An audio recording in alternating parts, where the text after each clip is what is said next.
Hello, so I am back for the Venus transit Leo video, and a couple things I wanted to get started with. I'm doing this particular transit, and for September, well, Venus entered into the sign of Leo on August the 25th, I do believe, so I'm a couple days off. So from August 25th through September the 19th, Venus is transiting the sign of Leo. I'm going to also be covering other transits that's happening for the month of September 2025. I already did the September video for all signs, covering the month of September, which is, in being in Virgo season. Full effects that is posted on my channel. I will also add it to the end of this video so you can go check it out. So Venus and Leo, let's just talk about this for a second. Venus, relationship of any kind, business, because we are talking about money, but it can also be romantic, love, material gain, attraction, our attractiveness versus what we are attracting. And, rightfully so, with us talking about Leo, Venus being placed in the sign of Leo. This is about confidence, finding the strength to carry on that momentum, that push, that nudge, to carry on, finish something, complete something, having that willpower when we face difficulties or obstacles. Some people might want to take another shot at relationships or love. We might have some people that want to, this is something that is definitely coming around during this time with Leo season. Maybe even having the confidence to do something that you have not, or you lack the confidence before. So let's just say this is in the area of love or partnerships, and maybe you're interested in somebody that you feel like is out of your league, or that would never be interested in you. Well, you find the momentum, you find the strength to pursue that person, or either to put yourself in a position to where you can level up or show your best qualities. Now, we cannot ignore the fact that Leo can represent that energy sometimes of being lazy a little bit or lethargic. Just think about the lion basking and soaking up the sun in the jungle, just chilling, swatting his tail, not really wanting to move much. That stubborn energy. This is Venus and Leo too. So it's that not going to give up energy, or finding the confidence to move on, or go to the next level or something. Level up, wanting better. And not, the best part of this is not just wanting better, but feeling like we want better. So I'm going to also, or we deserve better even. So what I'm going to do is I'm going to do the timestamp video. You go to your signs, check them out. People typically ask me, what do they look for? Their sun, moon, or rising. I'm the sun type of gal. Okay? I'm the sun type of gal, because the sun, when we are born, where our sun sign is, that is pretty much the path that we're on. That energy is meeting us on a daily basis, whether we respond to it or not. That's our path that we're on. Then I'm rising. I see some people say, go to the rising sign first. So, but just understand this, to put this in mind, and this goes into play if you're a person that like to watch my intros. I like to come up with intros too, because I have those people that watch it. See how it fits your sign. Come back or see how it fits your path that you're on. Yes, sun, rising, moon. You can look at the moon. I'm not against that, to be honest with you. That's your main three. Okay?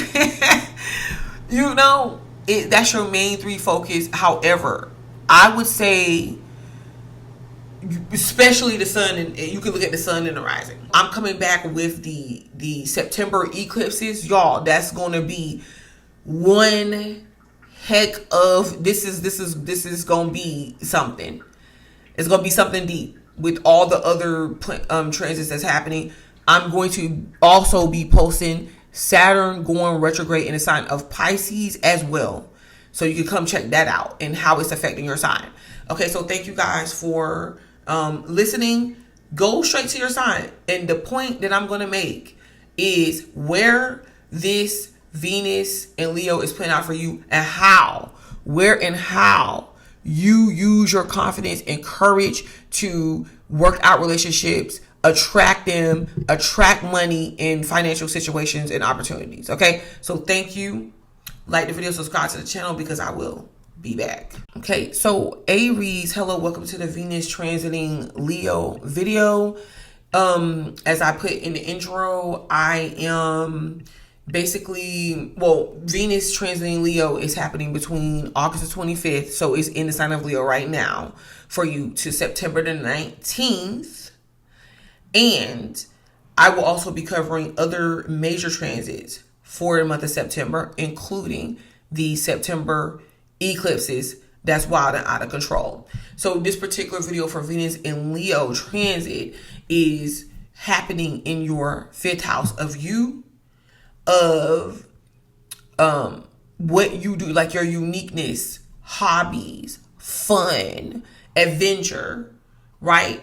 Living your life, self-expression, all of that. This is the area where you have courage at. This is the area where you're building your confidence at in order to make yourself feel the best that you have felt and that you could feel. Now, some of you guys may be particularly reminiscing. If you might be considered to be acting like a teenager.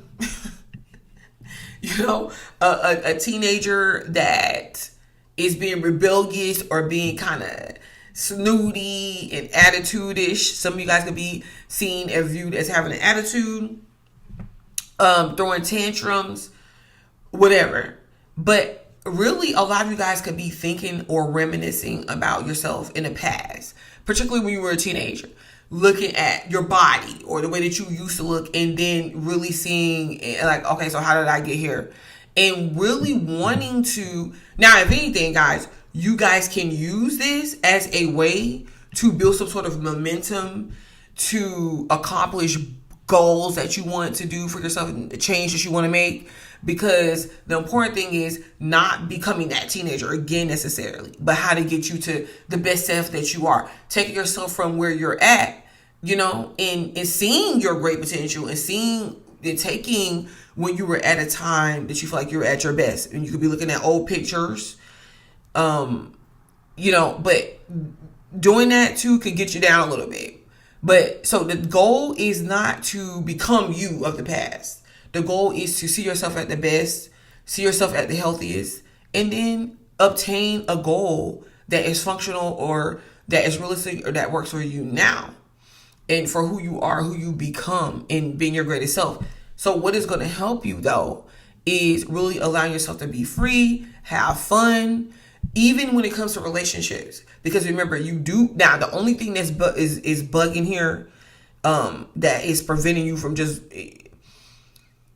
you know, not just having frivolous fun and just being with anybody, is the fact that Saturn is transiting your sign. However, a little bit of leeway comes in with Saturn going retrograde. It's retrograding back into the sign of Pisces on September the 1st. And this is the thing, okay? I don't want you to, you know, go too far, veer too far off the path and just self-destruct and do self-destructive things. We want you doing healthy things that benefit you, because Saturn is still going to end up in your sign. You know, you still have like another 2 years or so. So just keep that in mind. However, right now is the time for you, if you're like to find out what makes you happy in relationships, to take the stress off of maybe you and a partner and y'all's relationship by having fun, going on dates. If you're someone that you're trying to meet someone or you want to attract someone, go on those dates. See what's the best for you. Let's not settle here. Okay? Because that energy is you in the 5th house. How you're attracting people in love is by you being your unique self, getting yourself to that place where you feel like you are. You see what I'm saying? And sometimes all we really need is the confidence. Even if we're not at that place yet, the confidence and the intention. So this is what we're going off of. What can you do? What makes you uniquely you? The change, the attitude that you need. Some of you guys might be trying to embrace a completely different look or going out again. or getting yourself to the point of where that's what you want to do. You're really looking into what makes you you. That's attractive to other people. That's attracting the people in that value you, that is interested in you, and that want you, and they really, really like your vibe. Now, this is the thing, and being confident in that, being confident in seeking out what it is that you want. If, let's say you want to grow your hair out, and you're like, okay, I want to grow my hair, or let's say you want to make changes there, then you look into those things that's going to help you grow your hair out. What type of vitamins? What regimen this looks like? You want better skin. You look into those things and you establish a routine, that's going to clear up your skin. Let's get even into like what makes you unique. You are identifying what that is and you're doing it. Now, I get it because what's opposing you in this area, 11th house. So basically parts of the way that you think, the people that you typically hang around, your affiliations, you might want to become something or be something or do something that is different or is different from people that you grew up around, or like your affiliations and your associations, and it could be in conflict with who you're trying to become. I must warn you there, because that opposition with Pluto, it's like a generational thing as well. But the transformation process is there. Okay. So yeah, you got to really think about that too, because even in certain groups that you are affiliating yourself with, that's saying an interest that you're taking on that could be completely rebellious, is putting you in a position to where you're like being completely rebellious, and it's not good for you either. Okay. So yeah, but here in your some of you guys can make money. I don't know, maybe your kids could get a job or something like that, or maybe the age of getting a job and work, and that can help you save money because you're not having to put money out and spend money on them and their needs. Or this could be you, because this could be like a part-time job or a gig or a skill or a hobby that you can do that can make you money as well. Okay.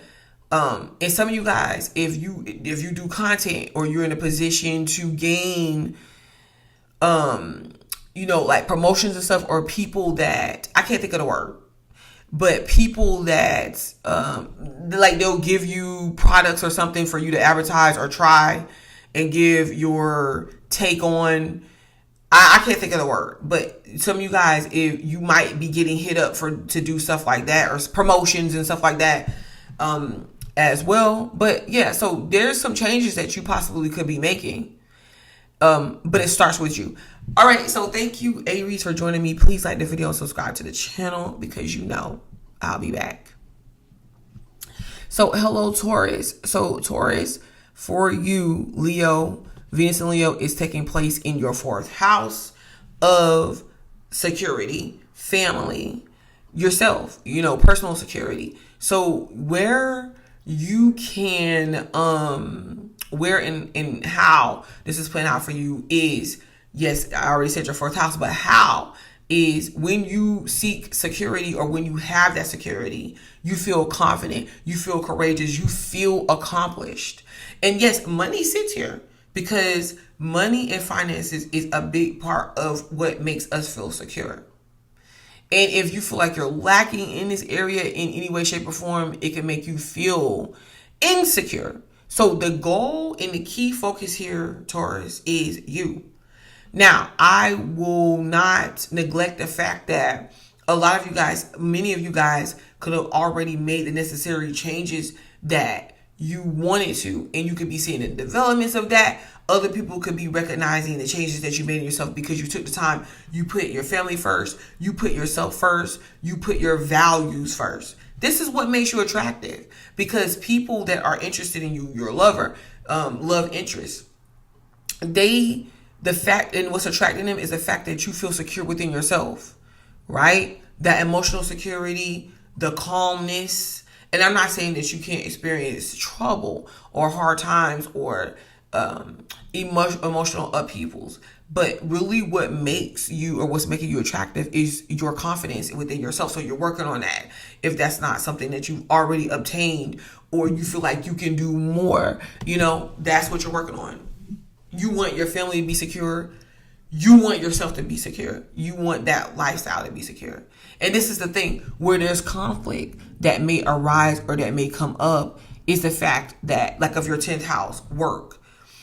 A lot of you guys can get so caught up into work and handling responsibilities in the public image of things that you can leave out or miss important details that in moments, significant moments, that you can't really get back. Holidays, birthdays, special moments. Okay? Special or significant moments and stuff, like with your spouse. So just keep that in mind. And what can work or bring you and a relationship partner together at this point in time is like working together on something, or having that security within the relationship, in the partnership. So it's like, really, no matter what happens, there's some sort of understanding, or there's like security between you two. Establishing that is what people like, and that is what, they look for when it comes to taking or changing a casual relationship into something serious. Being able to be on the same page with each other, finding something that puts you on the same page with each other. Maybe there's some sort of shared goals that you guys have. Even the ability for you guys to work together, okay?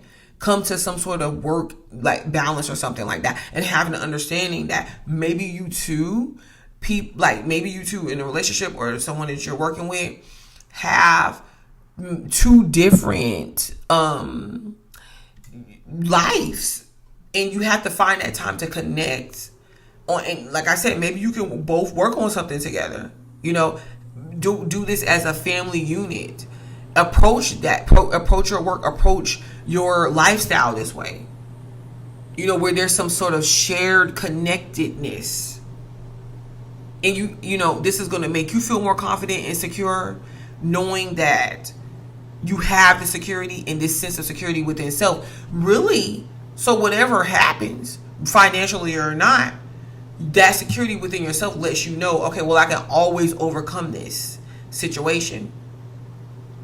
Okay, but so that's what we have for here for you with Venus and Leo. And please like the video, subscribe to the channel, because I will be back with other transits that's playing out, like Saturn going retrograde in sign of Pisces on September the 1st. The eclipses that is taking place in the month of September, and how it affects you, at the core level, in the way that it plays out. Okay, so thank you, Taurus, for joining me, and I'll be back. Okay, so hello, Geminis. Let's just start off by saying Venus in Leo is in full effect already, and this started happening. Venus started transiting the sign of Leo on August the 25th, and it's going through September the 19th.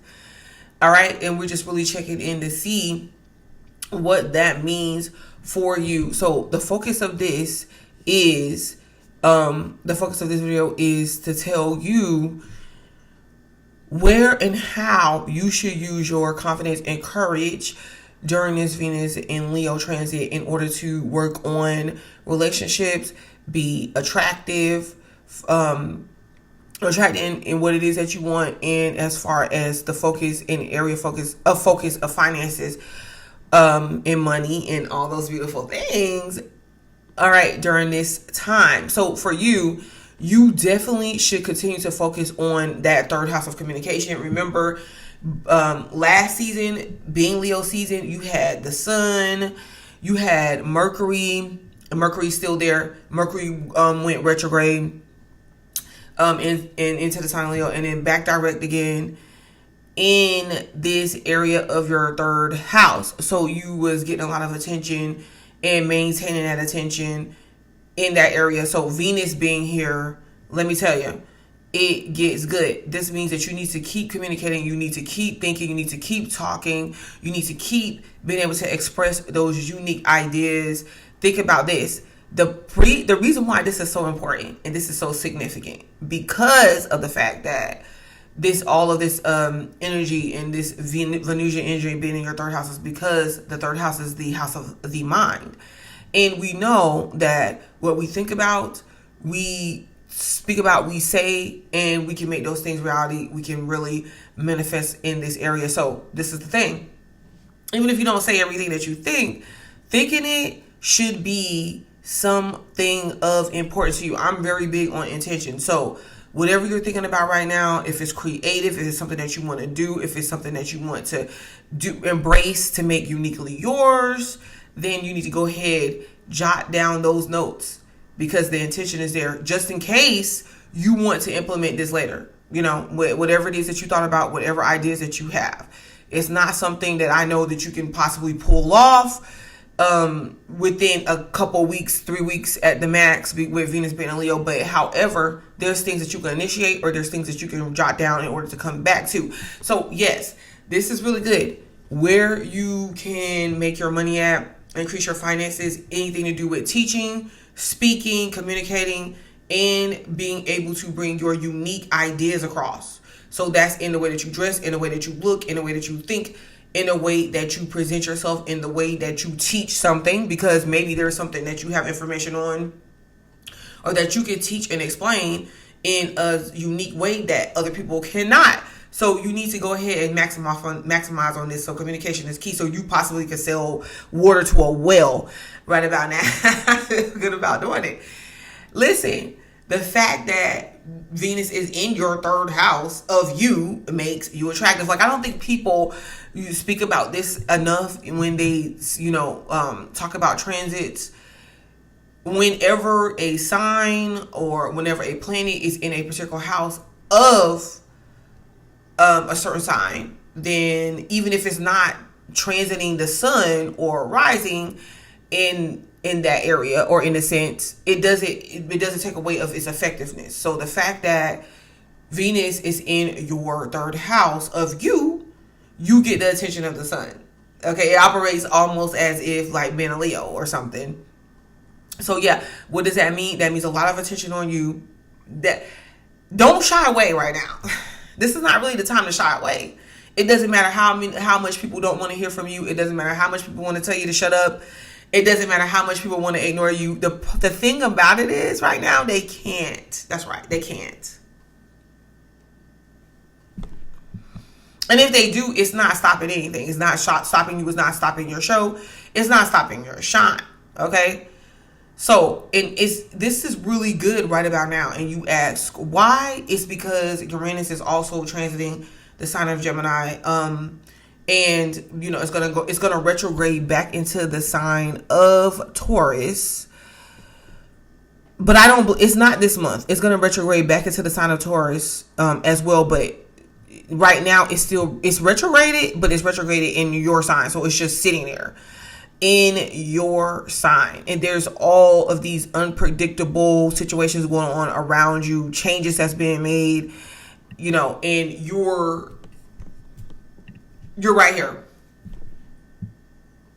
You're right there at the center of everything. It's almost like the eye of a storm, and being in that eye is all calm. This is the retrograde effect. When things is chaotic all around, you can, the thing being in the eye is all calm. So you can choose to not let these things affect you, is what I'm saying. But yeah, and in relationships right now, that's why I'm always big on timing and stuff like that. But right now is a very good time if you had any type of dispute with someone, or you lost your power in a situation, you want to work a situation out in love and relationships, this is a good time to do it. And if someone chooses to step to you at this time, they will lose. Okay, they will lose the battle. They will lose the war. So, because you have all the facts, you have the information, you have the charisma, you have the wit to challenge them back and to take your power back inside a situation. So don't even worry about that. That's an automatic. But you can also use this to fix situations with people too. So what a good thing, and let's say you're in relationships, a relationship with someone, or you want to mend the situation. This is the time to speak your truth and to confidently speak it. To let it be known who you are and what it is that you want and what it is that you're looking for. And I mean, to a degree, it just depends on the situation, because I'm not really the type of person that's really into telling somebody that I don't know if I trust specifically what I'm looking for, because they could just become that, you know. But you might see other people telling you that, exactly what it is. And maybe they haven't before, maybe they have, but maybe they don't really want to let the situation between you guys go. However, this is the whole point. In your relationships, communication is key, and really presenting yourself in the way that you want to be seen, like being yourself. That is what is going to make your partner or someone that's interested in you for love or connection interested in you and want you and pick you and attracted to you, because the way that you speak, the way that you sound, the way that you express yourself, your uniqueness in your conversations. You talk about things that other people don't talk about, or other people are afraid to talk about, or other people, like you expressing yourself and talking about who you are and like what you do and what your interests are and where your mind is connecting with other individuals that also see things the same, right? Or you shed some sort of light using information in for them, and that is what they are attracted to. So this is very good if you want to improve your finances, or the biggest thing for you guys is y'all might need to have multiple gigs, multiple things that you do that you're using your mind to create or work at, because even though you're not making money from it now, there's only a matter of time before you will. And people also are like hearing about you. They're hearing about you and like how good you are and how skilled you are, and that could also make them want to connect with you. There's money making opportunities. So yes, networking is a very effective tool for you right now, and I don't know why you're not doing it. So that's something that you need to be utilizing right now. So I will say this, you know, very attractive as always. But I will say this, the number one thing that you should focus on, or that you can focus on using this Venus and Leo transit, that makes you stand out right now, even if there's other people drop dead gorgeous in the room, is you and the way that you carry yourself in communication, what it is that you have to offer, and with the way that you speak, your mind, and that uniqueness. That is what is going to seal the deal for you. Okay, so don't worry about nothing else. You know, show up, yes, look your best, try your best, but the thing that's going to make or break you is in that area, your mind, communication, the way you see things. So yeah, go ahead, like the video, subscribe to the channel. I will be back, guys, because I gotta drop the Saturn going retrograde in the sign of Pisces. That is a very big thing, okay? Because once we thought we moved past a lot of these emotional triggers, one thing we're going to find out with Saturn retrograde and back into the sign of Pisces is us getting triggered all over again. But for another set of events, it could be the same set of events, but variations of those events. Like thinking about how certain things played out and what it taught us. But at the same time, with this awakening twist to where we're like, dang, why is it that I couldn't see what I see now then? That's the whole vibe that we're getting. And I just kind of feel like you guys, you might want to be interested in that, because this is in your area of career and public image. So it's pretty big. Okay. I'm saying it's pretty big. It's solidifying a lot of things in your career and the developments of that. And we got to get clear on what that looks like. Also, the set of eclipses that will be playing out in the month of September, because we have the full moon total lunar eclipse happening in on September the 7th in the sign of Pisces as well, joining Saturn here. So you don't really want to miss it. And I'm going to be dropping those videos in the next couple of days. So please stay tuned. All right. Thank you, Gemini. Okay. So hi, Cancer. So Cancer, for you, the Venus in Leo transit from August 25th all the way up until September the 19th is happening in your second house. So during Leo season, you got a taste of what that looks like, of you getting what you want, and of you realizing what your value is, right? And what it is that you want to accumulate with using your assets, gaining material goods, security, self-worth, financial worth, all of that is sitting here in the second house. So you got a taste of what that could look like. And the only thing Venus and Leo is doing is putting a stamp on that for you. So where you are attractive at and how you're attracted in what you want is by bettering yourself and, really sticking to your, valuing yourself, seeing yourself at a certain place and what that looks like, the accomplishments that you have in that as far as material gains. Because like I said, it could have already took place where you get a raise or something took place to where that triggered that for you. There's something that you see that you want to get, or there's a certain place that you want to be at, a certain status. Now, it's not the 10th house. This is not the 10th house per se. Yeah, we're in your second house, of course. But at the same time, your second house is connected to the 10th house, okay? And we only get to upgrade our status and what that looks like for us, or determine that, if we're looking at ourselves first and our self-worth. The saying, checking somebody's net worth. What is someone's net worth? That type of thing. I feel like that's the whole thing for you, because you could be in a whole completely different tax bracket, or you're trying to figure out how you're going to get there. Yeah, I get it, because this does not come without a little bit of push and challenges and overcoming challenges as well, because we have to first see ourselves as worthy, and then when we see ourselves as worthy, we pretend to perform that way. So for you, you could have had some sort of realization that let you know that you just felt like you were not, there was a lot of stuff that you were selling for. I'm gonna tell you, like a person that, and this is very vague what I'm saying, so don't take it personal, However, let's say a person that gets diagnosed with some sort of disability, whether it be mental, whether it be physical, however the case may be, typically because of society or because of the general norm, they already look at themselves as beneath, as I cannot do A, B, C, or D. In a sense, playing a victim or becoming victimized by that said quote unquote disability. However, when you really look at it, we see people all the time that have certain disabilities that they work with that do more and operate in a manner to where they are not victimized by their disability, even though they can be. They sometimes do more than people that don't even have disability or not labeled as having disabilities at all. So you have to really keep that in mind, because it's like, where do you see those things act as crutches a lot of the times? So you got to see where are you using situations situations as crutches that you could really remove, that you don't really need to use as a crutch, or that doesn't need to be a crutch for you.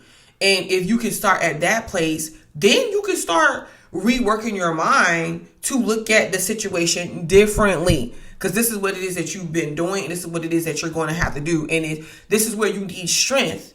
Because when you want to victimize or be victimized in these situations and use them as attachments, the strength helps you see the progress that you've already made and what you are capable of doing. And it helps pull you out of those situations. So yeah, material goods, material gains, look at something that it is that you want.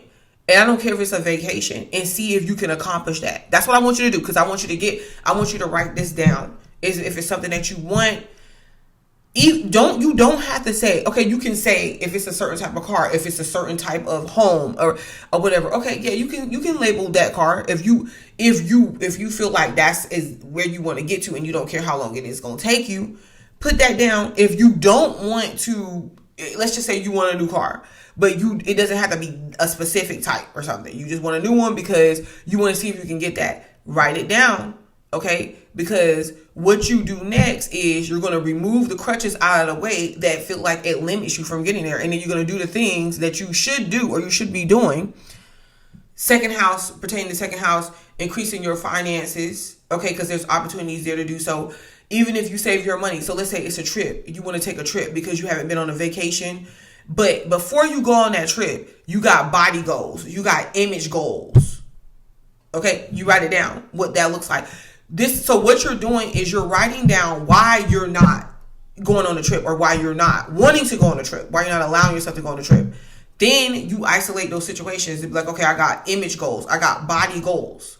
What do you do in order to, eliminate those body goals, or like do the things that you need to do in order to build or to accomplish those body goals? Okay, let's say you say it's a financial thing. Write it down and then put away your money, or like go do a package deal on something, like you pay a little bit each month, whatever, until you get to go on that trip that you want to go on. Because it's something that you're going to remind yourself to do. This is the time to do it. And some of you guys, you might be doing it but this is the time to do it. So increase in net worth, value, material goods, assets. Here we go. And now this is good because it's giving you the confidence to pull this off, even when it's dealing with love and relationships. The person that's interested in you is going to be attracted to you. They're not necessarily, but some of you guys could be seeing some definite changes in like what it is, the areas that you're putting this focus on. And this is what is making you attractive. However, someone that's attracted to you see your strength and see your accomplishments and see your potential. And then they see you working towards that. Now, of course, we don't want to attract in users. So it's not like you're just going to be giving yourself over or giving your assets over or nothing like that to these people. You're going to be able to decipher what that looks like. However, what it is that, someone sees you working at something, being focused on that, developing yourself, and that is what makes you attractive right about now. And also, you might be attracted to other people.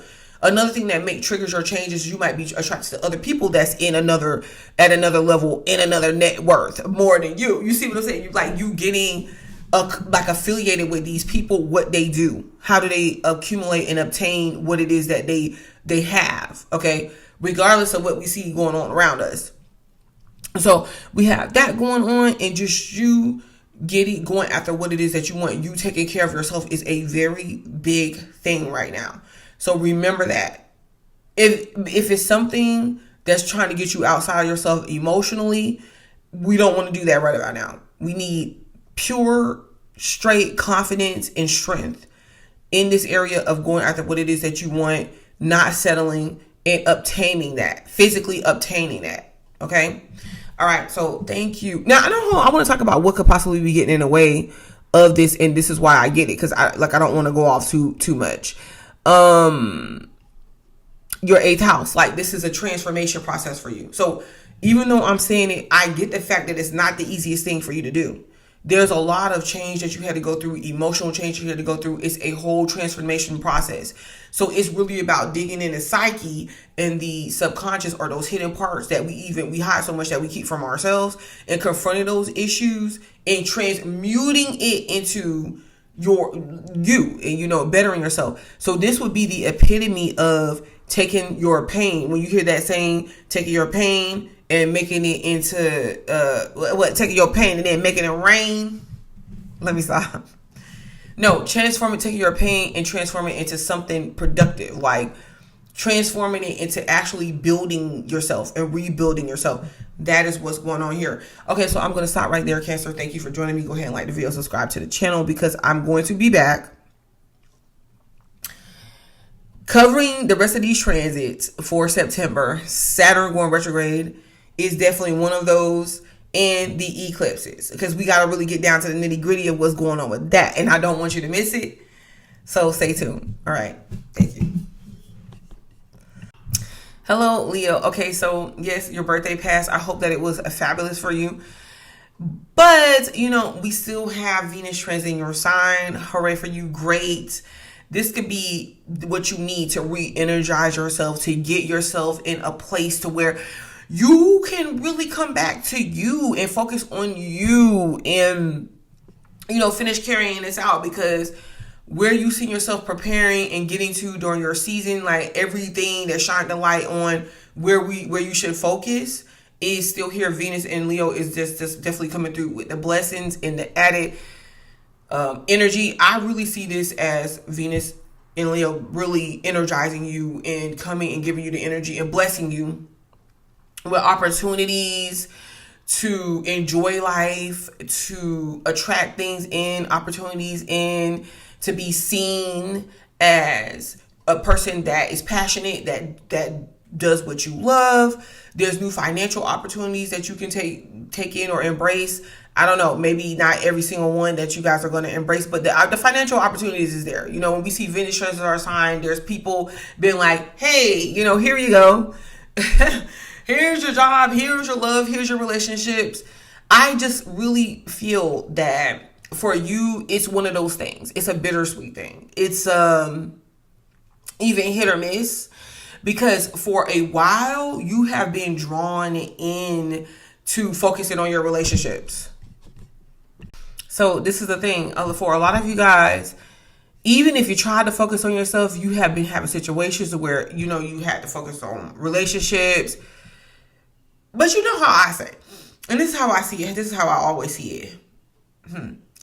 Anytime you have situations or anytime you have relationships, no matter how significant, the ones especially that we hold on to the most, you really have to look into what that is representing for you. What is it saying? What is it? What signs is it bringing up? What is reflection showing you? That's really what it's about anyways. So you have had, especially with Pluto being in Aquarius, in your 7th house, you have had a bunch of, you know, situations, or either one main situation that keeps showing you back to yourself. That keeps taking you back to yourself and making you look, it's making you think, okay, so where am I, or what is it that I'm seeing when dealing with this person or dealing with these situations? What is it that I'm seeing? What am I experiencing? What is happening to me? What are the situations that's taking place in here?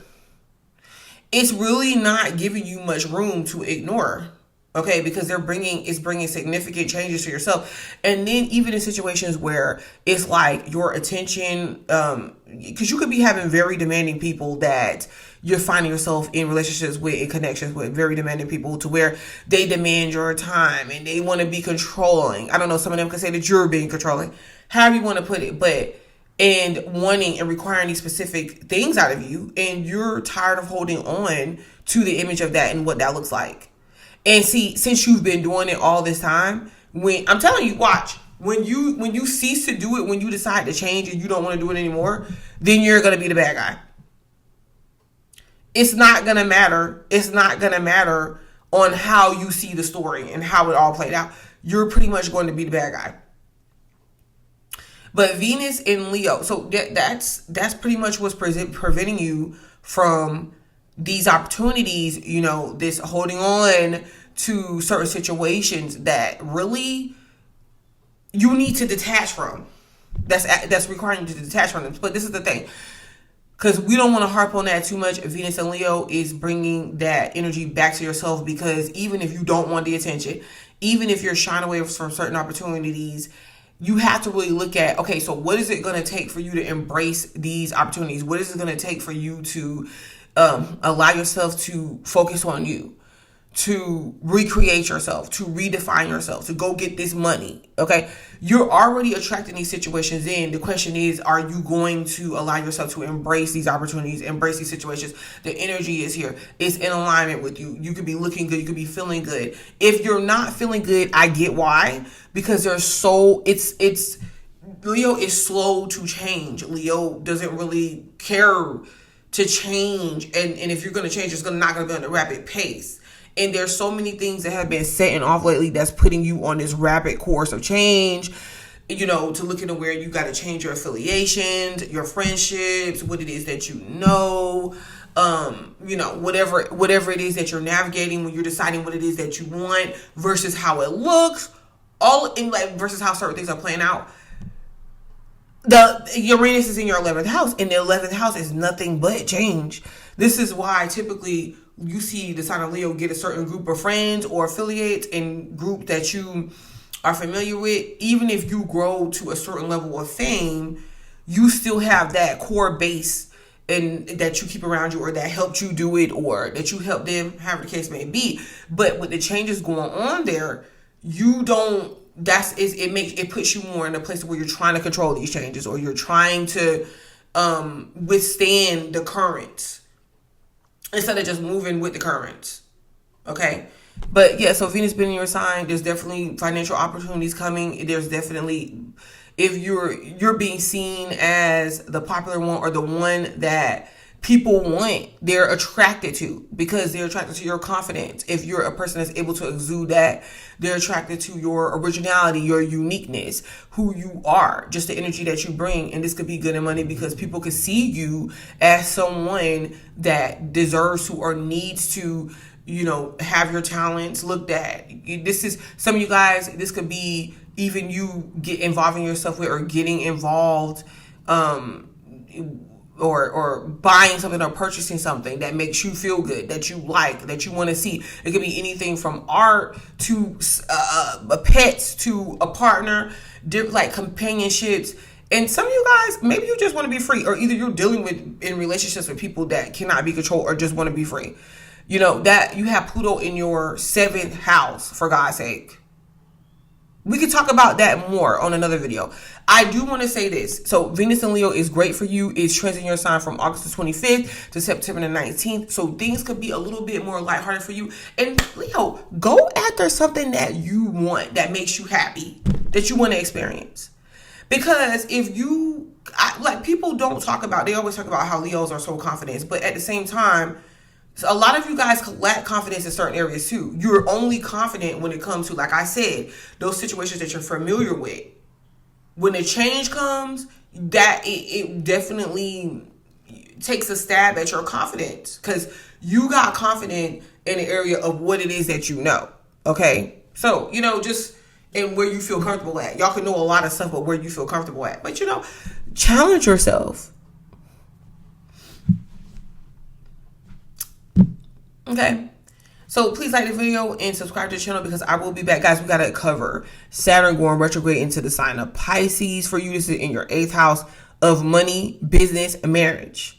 Okay, because if there's something that you swept over or you did not get straight in business or finances, we're going to come back and we're going to see where you can get that straightened up at. And not to mention something you got to get rid of or you need to get rid of, because there's a full moon.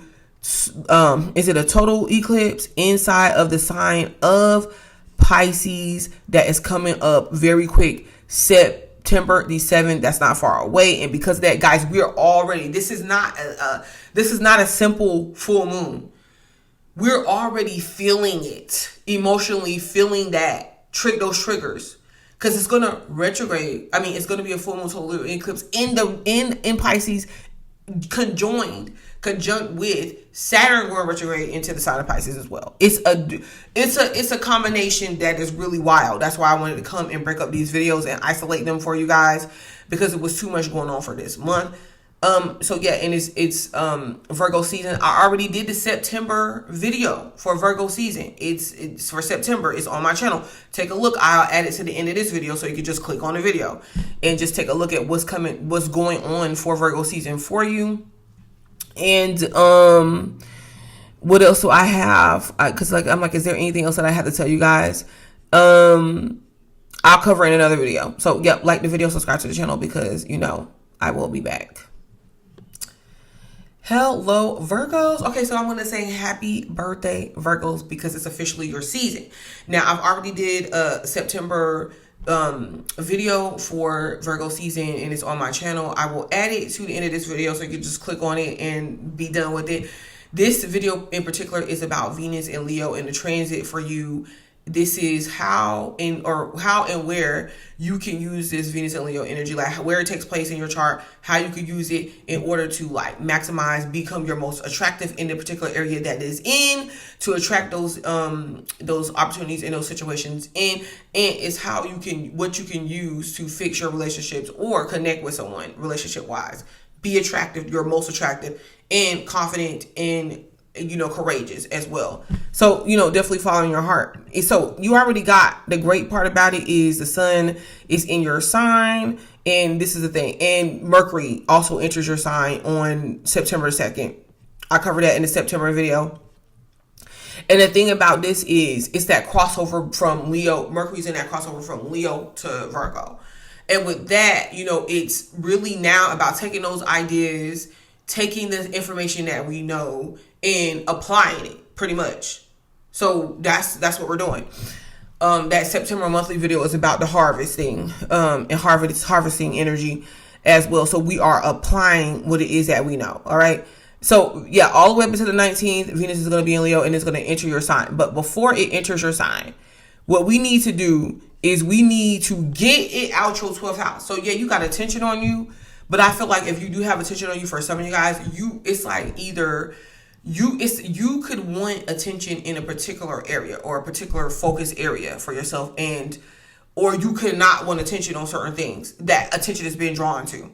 Okay, so really what it is, and for some of you guys that maybe you're not understanding these changes you're going through, why people are in your business, or I feel like it's a lot of moving pieces that people don't understand, they don't see. You know, the biggest thing that I want to say, because one thing I thought about was, I don't know if you guys ever seen this channel of this mother-daughter duo, and it's called Juan M and Juan, or Juan and M, or Make You Want to Eat, and whatever, where they do like the vlogs where they mukbang and stuff like that.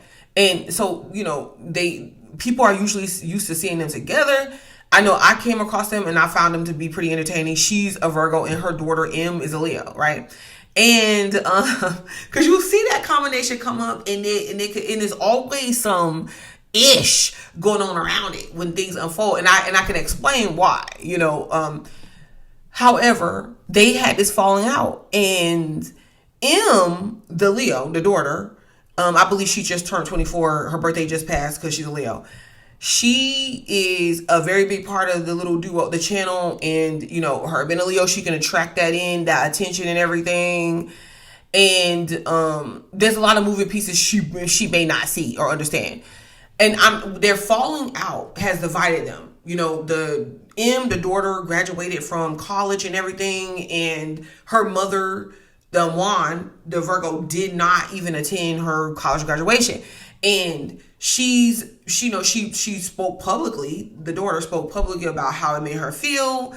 She invited, even though they were not talking, she invited her mother there to the graduation to see her, and her mother did not show up. College graduate, right? And everybody is like, why didn't the mother show up? And like coming at her and everything, and trying to get to the bottom of why they fell out anyways. And M has mentioned it was over money.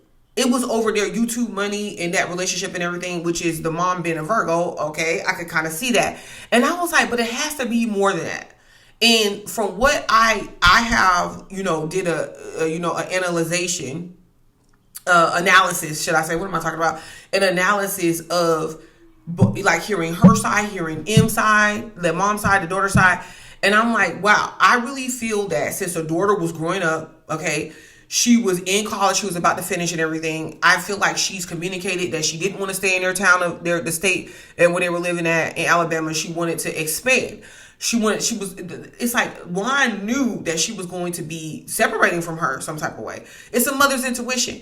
And I feel like that's when she wanted to put more control over the daughter to, you know, like, it became a sabotaging thing. Because it's like, okay, well then you're going to leave. Fine, go ahead. And then picking fights instead of expressing love. And so and I'm going to get off of this for a second, guys, but I felt like this story was important because I figured it out. But so this is the thing, because the mom, this is the way I look at it. I'm like, if Juan, the mother, would have just embraced M, the daughter, leaving and living her life, M would not have they would have still been doing their videos or in the way that they could, you know. And even if M would have just traveled with her mom and they did like, you know, videos when they got together for vacation or whenever they did, the mom could come visit, because the daughter ended up moving to Atlanta. They weren't working jobs, so they could travel to see each other, stay with each other or whatever. It was another way to look at this situation. And I'm like, if she would have just let M go, M, the daughter, especially her being a Leo, would have made sure the mom was taken care of.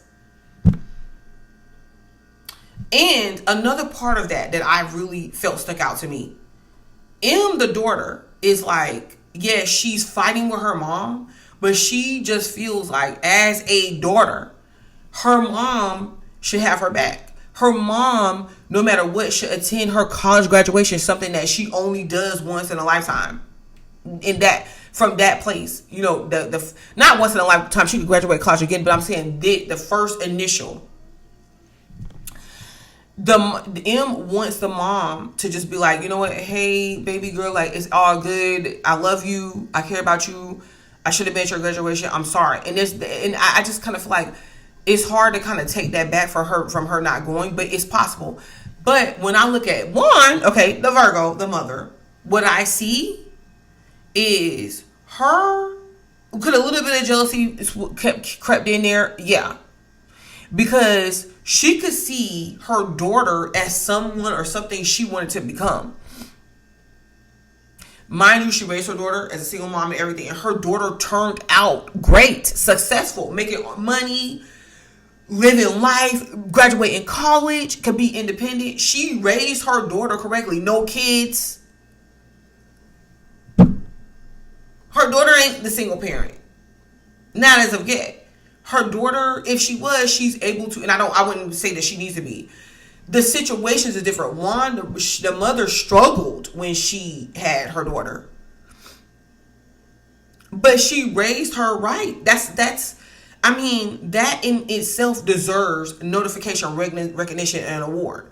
But the mother sees herself too as she didn't get that. She could have wanted to be M. As a Virgo, really think about it. Making your money, doing what you love to do. And I feel too, she's fighting against her daughter because maybe she didn't get the type of support and love that she wanted from her mother. And she doesn't know how to give it to him like that. She just knows how to be critical. She just knows how to be, to tell her, hey, teach her things, but, where's the rest of that connection? And then on top of that, guys, I promise I'm gonna get off of this. This is something I feel like can help somebody. And then on top of that, she finds herself in a position to where she feels like, well, what about me, the little girl in me? What about the daughter in me? What about the teenager in me? What about what I set aside to raise her? Like, nobody told me it was going to be okay. Nobody's on my side. They're just seeing her as the older woman that should be the mom, which is she should be, and not the hurt child or the hurt girl that sacrificed her life and things she wanted to do in order to raise this child. That it's not her fault that she's here in this world. You see what I'm saying? That this is the grimy cycle that it is. No, Juan, the mother, the Virgo, wants somebody or wants people to say, you know what, Juan, you know what? We love you. Like, we understand where you're coming from. They can, but they can't completely do it because they can't take her back to that place when she was a child and the type of recognition she didn't get and when she had to sacrifice herself to raise her child. They can't take her back to that place because they weren't the ones that necessarily did it to her, but she just wants someone to see her and the hurt and the things that happened to her that she's not brave enough to tell. And like her daughter is. Not knowing she raised M to be that way, to break the cycles. She wants to be able to come and say, oh, well, this is what happened to me under my mother's care and under my grandparents' care or whatever. And this is, she experienced something. She can't do that. M can, and she feels like she can do it, but she wants to hold hers in. M's not doing that. M is like, nope, this is my life. This is my truth.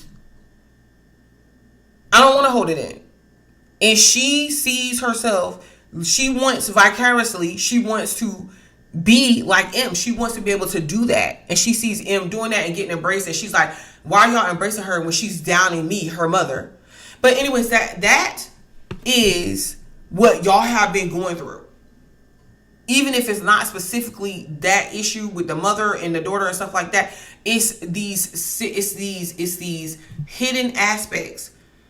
And digging into your unconscious, triggering you emotionally, bringing up hidden things. See, these things, it's like, oh no, I want to keep secret. I don't want these things out. But then again, it's freeing to do so. It's a healing process. When people are going through healing processes, they don't want necessarily what they're going through to be exposed to everybody and to all these other people. It's something that you go through inwardly. So I get it. And you're trying to go through it inwardly, but it keeps being something that's happening outwardly. You keep getting attention, focus in that area, and you're just like, oh my gosh. And so Venus is here. And Venus is like taking you and saying, okay, confidently, like, let's really face these issues and be confident about it. Be bold about it. What do you need to say? What do you need to get off your chest? What do you need to use to connect with other people with? You don't have to hide it. You don't have to suppress those things. You don't have to complete these cycles. You could definitely free yourself. Okay, so not to mention, with Venus in the 12th house, there's hidden money there, hidden finances. Maybe you find some money here and there, or maybe certain opportunities because of this healing process is presented to you. So whatever is triggering you and is acting out, it seems as negative, this is something that you can use to heal you and to help you heal others. And you know what would be so good to see? Because I understand Juan is going through her hurt and everything. But what would be so good for it to see is her heal this cycle with her daughter. Just be like, you know what? I want to squash this. Like, you're my daughter. I had you. Yes, it's a lot of things I had to sacrifice. You just being honest, being real about that. It's a lot of things I had to sacrifice in order to get you to the place that you are. But you know what? I'm actually proud of where you are. And I'm proud of myself. And as a matter of fact, she probably won't even have to tell herself that she's proud of herself. Her daughter will probably tell her that herself. If she could use this to mend the relationship. See, this is here. Because I'm not saying that you should take abuse. And I'm not saying that you have to forgive people that abuse you. That's not what I'm saying. But relationships here and like situations here, maybe there's something that you want to fix. Maybe Juan wants to fix a situation with her daughter on the low, away from other people, because that's the only thing that's going to be authentic for her. But I'm telling you, with Leo sitting here, there could be something that you're trying to do that you, even if somebody's trying to keep a relationship with you, like you their mistress or something hidden, it's not going to stay hidden. Like the answers, everything is going to come to the light anyways. They're not going to be able to do it. And then it's kind of like, well, when you figure this out, how do you heal? So you can do things by saying, listen, we can fix this, but I'm not going to be a mistress. I'm not going to be, your secret. If there's something that you need to take care of, go ahead. I'm going to give you the space to do it. But this is where I'm at. And then finding the confidence to do that. If there is something, this could even be going through a counselor or be going to someone that can help you navigate, like the emotions, the seen, the unseen. Okay? Because a relationship is what could be the problem, is maybe something that happened in the past that you're not trying to confront, that needs to be confronted. You get what I'm saying? And here's the time that's bringing it up in order for that to happen. You can really be honest and say how you feel. What could be interfering with relationships. You and your partner may need a counselor or something, or an advisor to say, okay, can y'all really make it through this? If you can, let's try to do it. If you can't, then we need to take other steps. But for you to just be sitting in misery or just be sitting in a hang position to where it's like you don't know where it's stopping you from moving, like from moving forward in life. Wow. We just got to get through. We're going to finish getting through this transit. I suggest you use this transit for what it's for. And then we're going to come out on the other end, because we already Venus is going to move into your sign on the 19th. So maybe you'll be ready then. Everything you're gathering now, maybe you'll be ready to really implement it then. And after just sitting there working with yourself, developing yourself, dealing with your emotions, all of that. Okay, so we here, and it's just time. It's just time. There's no rush. Okay, so happy birthday once again, Virgos. Happy birthday. Because I know for some of you guys, even though you can have a lot of people around for your birthday, you can have people celebrating you, it's elements of you right now that's feeling hurt or feeling isolated or feeling alone or to yourself or dealing with these past issues that is really coming up for you to confront. And this is the thing. You can do that because you are the hermit. You represent that energy that's able, the mercurial energy that's able to, be with others, but take time to yourself as well. Okay, so that's the benefit that's here that you have in this whole situation. So I'm going to stop there, but make sure you come back because we got to go over these eclipses and we got to go over Saturn retrograde. And I'm going to tell you what is coming up for that and how to do it. All right. Thank you. Okay, so hello, Libra. So your birthday season is coming up and it's approaching, and everything that you're doing is, whether you got a raise, you got a new job, you accomplished something that you wanted to, or there's new developments in your life. It's going to be good. We make it into your season, and in your season, you can kind of drop it a little bit and get back to you.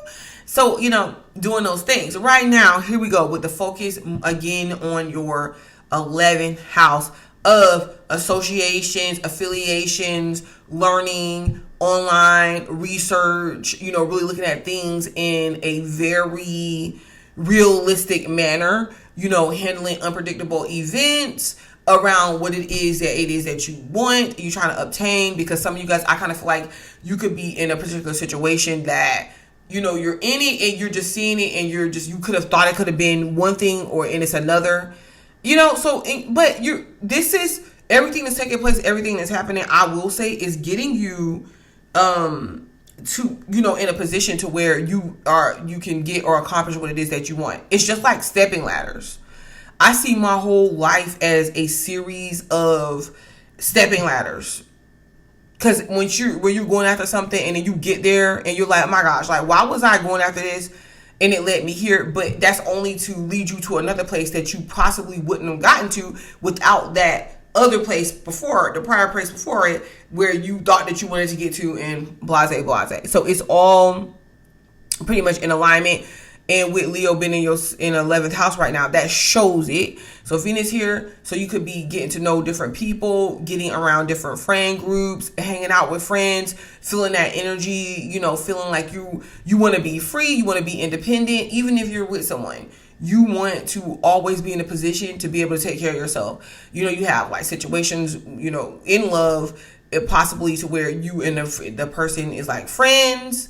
And that is something that you love and you enjoy about your relationships and your partnership. But at the same time, it could be annoying to you at times when you want to be closer to the person or the individual, and they could be coming off as cold or detached, especially like right about now. And this is the particular reason why right about now is because Venus is transiting your 11th house of Leo. So this is the thing. It could be a situation.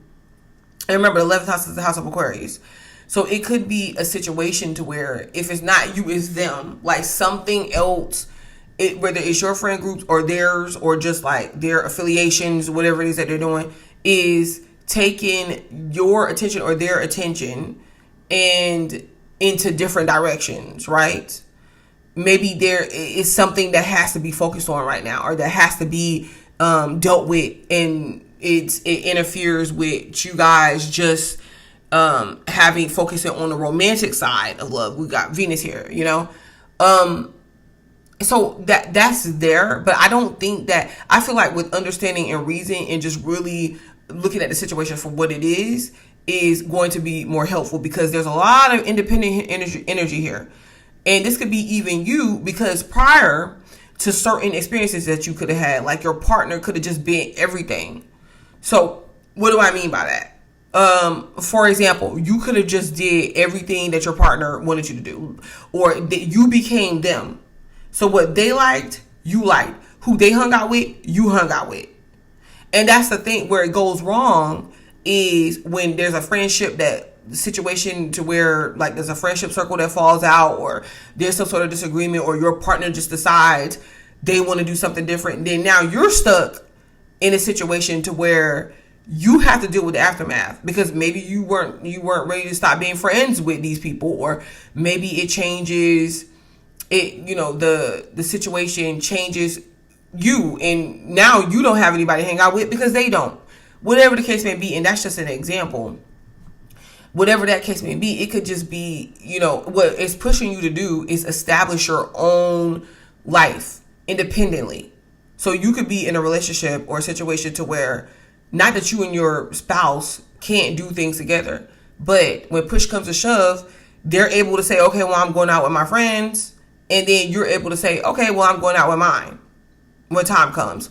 You're establishing your own life, like your own sense of identity according to what it is that you want, according to your experiences, the experiences that you're having or that you experienced that got you here.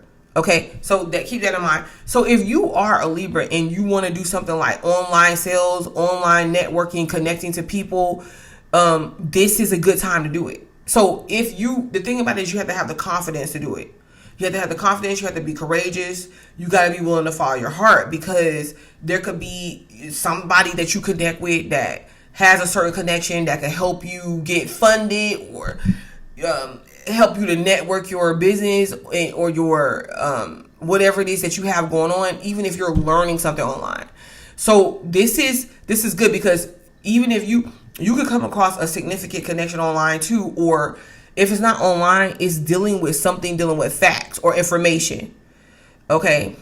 I'm not against writing, school, opportunities, something that you want being here in the 11th house. You have to be willing to take yourself out there to the next level, put yourself out there, put your, voice what it is that you want, voice what it is that you need, even in relationships. Okay. Because there's a very good chance that you may get what you want, because Leo is sitting there and helping you do it, is what I would have to say to you. And I get it. What could be, I want to point out what could possibly be getting in your way and preventing you from doing this, or challenging your confidence. Yeah, you.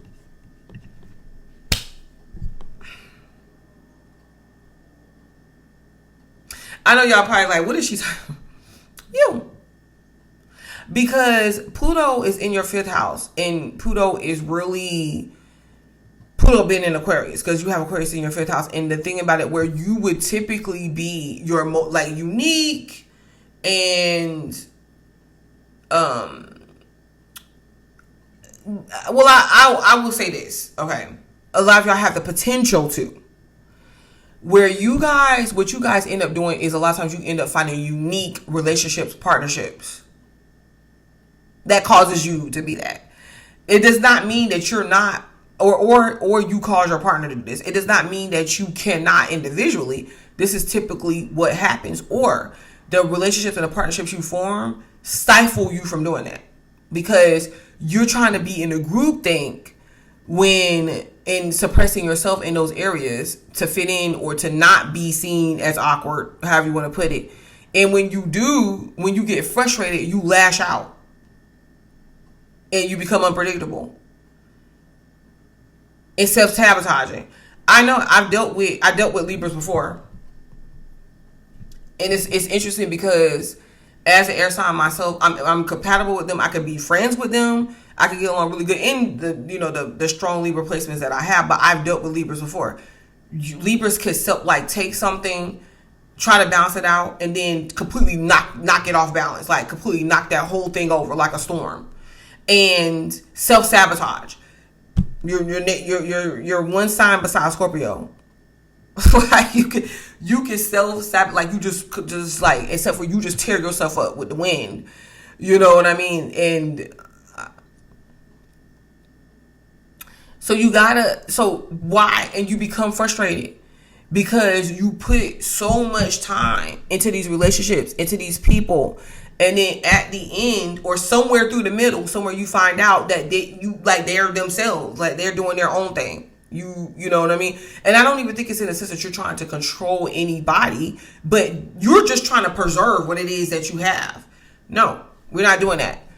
You are getting in your way, because you have to develop who you are, what that looks like independently of what your parents want, of what your friends want, of what your partner wants, of what were told that you had to do. independently of that, you got to get down to what makes you you. And guess what? You've been going through those changes of doing that. So we're not talking. I don't care how it looks like to people. We could take Cardi B for an example. And there's a couple things that she identifies herself with that cannot, it will not, and does not, and cannot hold her or back her up right about now. One, her Dominican culture. Because I don't even know, do you call that a race? Yeah. She insults other people, okay, especially blacks, based off of the pride and the loyalty she has with her culture.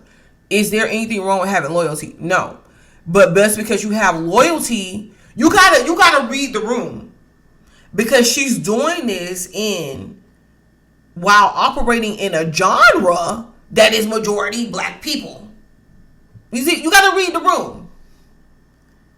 It's not going to, and then to insult black women on top of it, it's like, well, black women are the ones who's backing, would be buying your music, supporting it at the level, because it's black culture. A lot of the R&B, the rap, the hip hop. So that's one thing, because instead of her just being like, okay, I'm Cardi B, yes, I am proud of my culture and everything, but I'm not going to sit here in a room full of people, like keeping a loyalty to that in a way to where, and then here comes the knocking everything out of balance, with the knocking every step sabotage with the wind and the hurricanes. And then, so that's one thing that's working against her. And then another thing, she has a situation where she's married to a man that was cheating on her the whole time and disrespecting her. And then when she finally decides, okay, well, I'm going to go get back with somebody else and I'm going to not care what I do to you.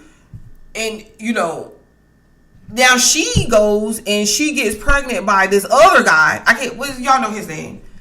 And it's like, okay, I get it when you're saying that you don't have to have respect for your husband because he don't have no respect for you. Okay, good. You go out on this fling or you're in this relationship with this guy. Go have fun. Go on dates. Make Offset cry a little bit and make him see whatever. I wouldn't even be trying to make him see my worth, because at that point it's like, well, dude, if you didn't see it, you didn't see it. I don't care. I'm not trying to convince you of nothing. I ain't trying to have no fling out in the open. I don't really care what it is that you think and what it is that you know. I really don't want you knowing nothing about me at this point. That that would be where I was with it. But, you know, I'm older than her. You live and you learn. You know what I mean?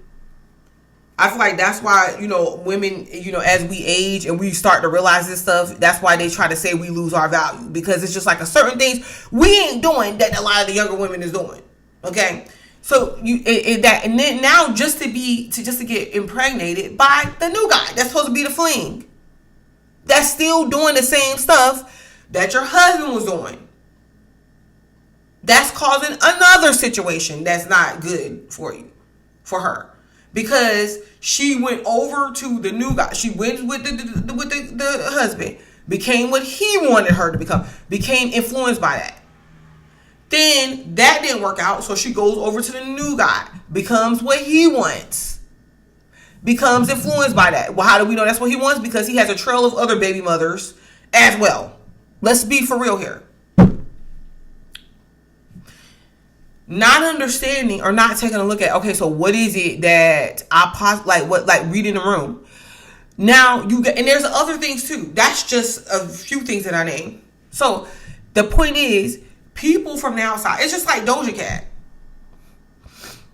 You know, not a situation with the baby dads, but like really just a lot, just looking into her situation too. You know, it's there, the evidence is there, but I'm saying this is the problem. She's doing these things, however, and people are judging her, okay? But each one of these things is helping her.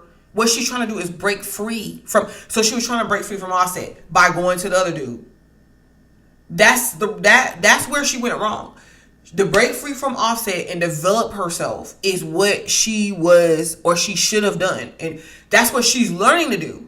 Because she's like, okay, I'm not attached to these people. Okay, so, but what is my identity outside of him? I don't really know what that is. And because I don't really know what that is, I'm going to go over here to this thing over here, to this next situation. But she's collecting collateral damage every time she goes from one situation to the next situation and attaches on here and becomes this and becomes that. Everything but herself. So I get that you're being introduced to these new experiences and these new things, and you know what is the unpredictable aspects of them and what it is that they're trying to get to show you. And I get why it looks like a mess of a storm.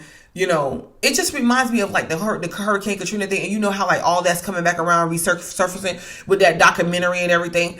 It's like, looking, and then Saturn is about to go retrograde back in the sign of Pisces. That's doing this even more. This is why this stuff is coming out like this. Okay. But so really, she's looking, what she's supposed to be doing is looking at the aftermath of her life and of certain decisions. But she's looking at the aftermath, and then she's still applying the same techniques to it, and it just doesn't work. So, and I'm not even going to try to go too much deeper into that. What I'm trying to say is this, is that at the end of the day, I get what she's going through. And what is getting her to do is uniquely become her and stand on that alone. When everything falls apart, when Hurricane Katrina comes, when the aftermath shows up, when everything's said and done and these people fall apart, who are you? Is the question you have to ask yourself.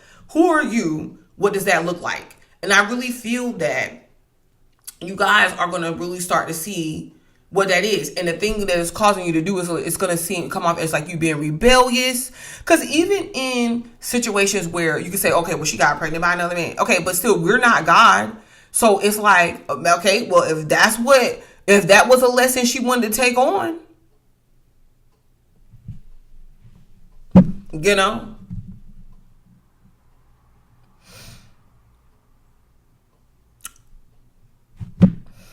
So, what is going on with Venus and Leo for you? It's breaking these things apart. It's breaking down these, it's helping you, not just breaking things down, it's really helping you to create what it is you want and still maintain it and still show up. Generate these new people, generate these situations, learn about it, and look at things in a very logical way, you know, and be around these people and attract that in to where you get to know them. You're friends with them, but they're able to have their own identity. They're able to maintain who they are outside of you, and vice versa. You know, it takes you getting around, breaking these cycles, getting around different people, understanding what you don't want to experience, what you do want to experience. All of that is important. And this is just Venus and Leo. Okay, this is just Venus and Leo. We're going to be back. And we're going to look at the eclipses and this is just one part. And it's just too much to put in one video. But anyways, so this is Venus and Leo for you guys. Like the video, subscribe to the channel, because I will be back to cover the other important transits of this month. Okay. And I feel like y'all need to be there. All right. Thank you, Libra. Until the next time. Okay. So hello, Scorpio. So we're back with you guys, and Venus in the sign of Leo. And hey, do y'all want to hear about this? Or y'all don't want to hear about this, because it's happening in your 10th house. So during Leo season, we've seen the sun. Well, Mercury's still there too. However, Mercury's about to transition into the sign of Virgo on September the 2nd. Very, very soon for you guys, back into your 11th house of life, friendships, networking circles, and things of that nature. But right now, it's in your 10th house of career. That's in the sun was there, but now Venus is here as well. Okay, so you guys could have been getting attention or recognition, or like things at work, or things that you're doing at work, or that you're working on, or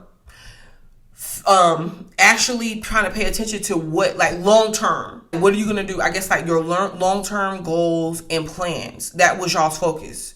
And what it is that y'all need to do in order to get there. So even if you are working, or even if you're doing something right now, I don't think that that's where y'all want to remain. And for some of y'all, I kept saying, and I've been saying, and I kept saying, I'm going to keep saying, to reiterate, some of y'all that are completely fixated on where you're at, you're just getting in your way at this point.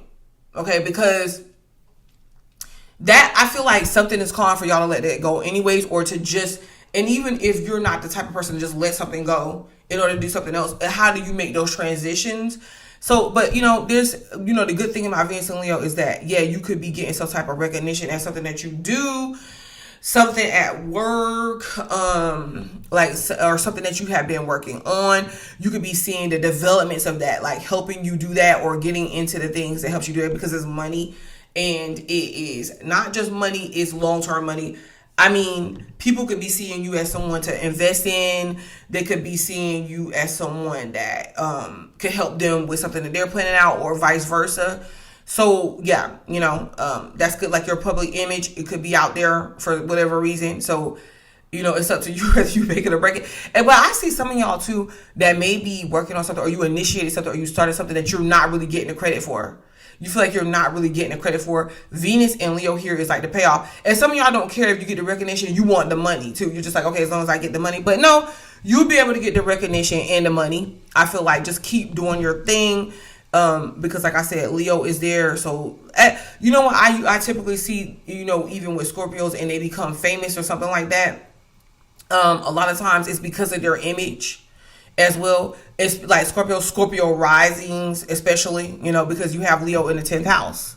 And I be calling y'all the true Leo, like the true kings and queens, because y'all have Leo in the 10th house of public image, like of the public, and, just being someone that's able to carry yourselves a certain way. All right, so y'all got that king and queen energy going on there, and some of y'all could be acting like it a little bit too much. That's a good thing, and then it could be aggravating for some people. So you're not. So really, I just kind of feel like what this is showing you is that I don't think that you should settle for or be complacent for where you're at. 10th house is not always an easy house. It's the house of Capricorn. So you gotta work for what it is that you do. You gotta put in the time and the energy and the effort. But start off strong. And so it's this one Scorpio man that I follow. Okay, and he was like, his name is Lennon Honor, and he was one of the original guys that started exposing Dr. Umar. That started exposing Dr. Umar and the whole school scam. And yet I see like Tasha K and a couple other people, they have been coming out lately exposing him too, Dr. Umar too, and people have been giving them credit for doing it. I'm like, no, that was Lennon Honor. I know, because years ago I was watching him, and other people should know too, because people was watching him years ago when he stayed on Umar so bad that he was one of the ones that was like, okay, really put it out there to the forefront of like that Umar was scamming and all these things here. I mean, whether you believe that or not, he was able to put the facts out and do research and put the facts out. Okay, that and the good thing that I would say about Scorpios is the fact that wherever you put your attention, you're gonna be brilliant at it. You're gonna be accomplished at it. Nobody's gonna be able to compete with you on that level. And if they are, I don't think it comes from a place of competition. They have to literally destroy you in order to bring you down off of it. Let's look at Drake and Kendrick Lamar. For whatever reason, he had to pretty much take Drake out, like try to like destroy him, basically. Like that was a spiritual thing, you know what I'm saying? Because like with SZA, also Scorpio, actually it took her to the next level. It actually her traits and everything that she was already good at, she was able to work with him, and it just was able to put her in a position where everybody was like, wow, you know what I mean? Like she was really this talented person. But back to the whole thing, I mentioned Lennon for the Scorpio guy that, if you go and you see him now, like it's like all coming full circle, and he was expressing how he was like, yeah, I was like, and not only that, he was also accomplishing personal goals too, that he was working on with school and everything, and the place that he was able to take himself from where he started to like his family, how he's got his family now. The biggest thing that he expresses was his regrets, because he was like, he felt like he lost so much time, because he was one of those people that was like into the whole pro-black thing and the whole spiritual community thing, to where you kind of get lost in that. And he's like, man, if I would have just started a long time ago when I was into that type of stuff, I would have been so much further along. And I just am like, no, this is not about an age thing or a time thing, because the developments that you had to go through, I think a lot of us, in that was around in the 2000s, the early 2000s, and everything that we was exposed to, and that was like a great awakening for a lot of people, and especially like for his generation. I would be in that generation. Everything was put on hold. We had to do that because it took us out onto the other side to where we are now, and being the people that it made us into who we are now. You get what I'm saying? Like we the generation that looked the youngest and looked the best. I ain't gonna be telling you too much because I want to tell my age, but I'm just saying. I think some of that spiritual aspect really did help us. But back to him. This is what I want y'all. I'm telling that story to tell you that he really got caught up in being like, oh, well, I didn't have this done in this time and that time. It doesn't matter. Was that Samuel L. Jackson who started acting in like his 60s or something like that, or his late 50s? We don't know, because it's hard for him. He still, till this day, he don't look his age. You know what I mean? So, yeah. But so that doesn't matter. I'm like, and I get it, but the whole point is like, y'all got to be careful with talking about the woulda, shoulda, couldas, and seeing where you failed, or you feel like you didn't do this and you didn't do that. Look at everything. This is what I want y'all to do moving forward. Have your emotions about it, whatever. Have your hang-ups about it. But look at everything as just an experience that you had to have that makes you who you are. Because if you can do that, and I keep telling y'all, and I don't know why maybe some of y'all are listening and maybe some of y'all are not, because you're stubborn. But if you can do that, you can definitely see your life change. Because you would be one of the signs, like I told you, where you know how we change ages, and there's certain signs that has to come to the forefront and present that energy more. And there's ones that needs to fall in line. You would be one of those ones. And I'm not just talking about falling in line, like not doing anything, but actually living your truth, actually becoming the greatest of what you could become. Like there's awards there. And then, that like the energy from Scorpio is the energy that helps with the change as well. So this ain't the time to try to like back down on and shy away from what you can do, your capabilities and what you know. This is the time to say, okay, well, this is true, and like speak on it and live on it. And, understand you gotta bring these awakenings to people and help them change. You guys is a very big conduit, or like how do you put that, like the conduiter of that, or like a part of having that happen and making that happen, because that's the energy of transformation, of change. You know what I mean? Pluto is inside of the sign of Aquarius right now. Okay, and Pluto would be one of your ruling planets, and this is the thing. You got to make those changes as well. Like you got to transform yourself as well in order to do this. So yeah, if something about your life you feel like doesn't look normal, it didn't happen the way that you thought it should, embrace it. It's not a time to run from it. But I said all that to say this. So Venus being inside of your 10th house, you could have opportunities in work, or like I don't even see it as necessarily jobs, because we want to bypass the job thing. We want to see what you want to work at long term. So being that, doing that, going after that, pursuing that, and hitting it strong, that's where you're at. Okay, that's where Venus and Leo is at for you, and having the confidence to do this, having the confidence and being courageous and following your heart in this area is the only way to go. You can set a lot of this in motion by making decisions, because I say intentions are really big and it's everything. By doing this, like between the best time for you to do this right now and make those moves, and is August the 25th through September the 19th. But you guys are being seen, because the 10th house is representing the public as well, okay? And this is good. You could get rewards or recognition. You have a way to redeem yourself, or to pull yourself out of bad situations or not so good situations. This is definitely gonna happen for you, like regardless of what took place in the past. So, good. And like, you guys are coming out strong. You're looking beautiful. You're looking healthy. You're looking right. You can attract stuff in because of that. And then the people that are going to deal with you, see, this is the thing. If you pull yourself off as someone that's serious, but you're able to have fun, because that's what Leo represents. Someone serious, you're able to have fun. You're able to, you relate with other people. You're able to be confident with who you are. That's what attracts people into you, and it attracts them in long term. Okay, because that's what the 10th house energy is. Because even if this is business deals, business connections, relationships, however the case may be, that's the area, that's where you'll be strong at this particular time. So, you really want to maximize off of that. I will say this, make sure that you stay tuned, because we got to cover Saturn going retrograde in the sign of Pisces, and we got to cover the total lunar eclipses that's happening very early. As soon as the 7th, there's a full moon in Pisces, and that is sitting in your 5th house. Wow. Because that could be what's in the way for. That's one of the things that's in the way for you guys. Another thing that's in the way for you guys, your 4th house of security. You see what I'm saying? Like, 4th house of security, insecurities. That's it. Because even though I see 4th house as family, and then there's changes to your family dynamics and, all of that.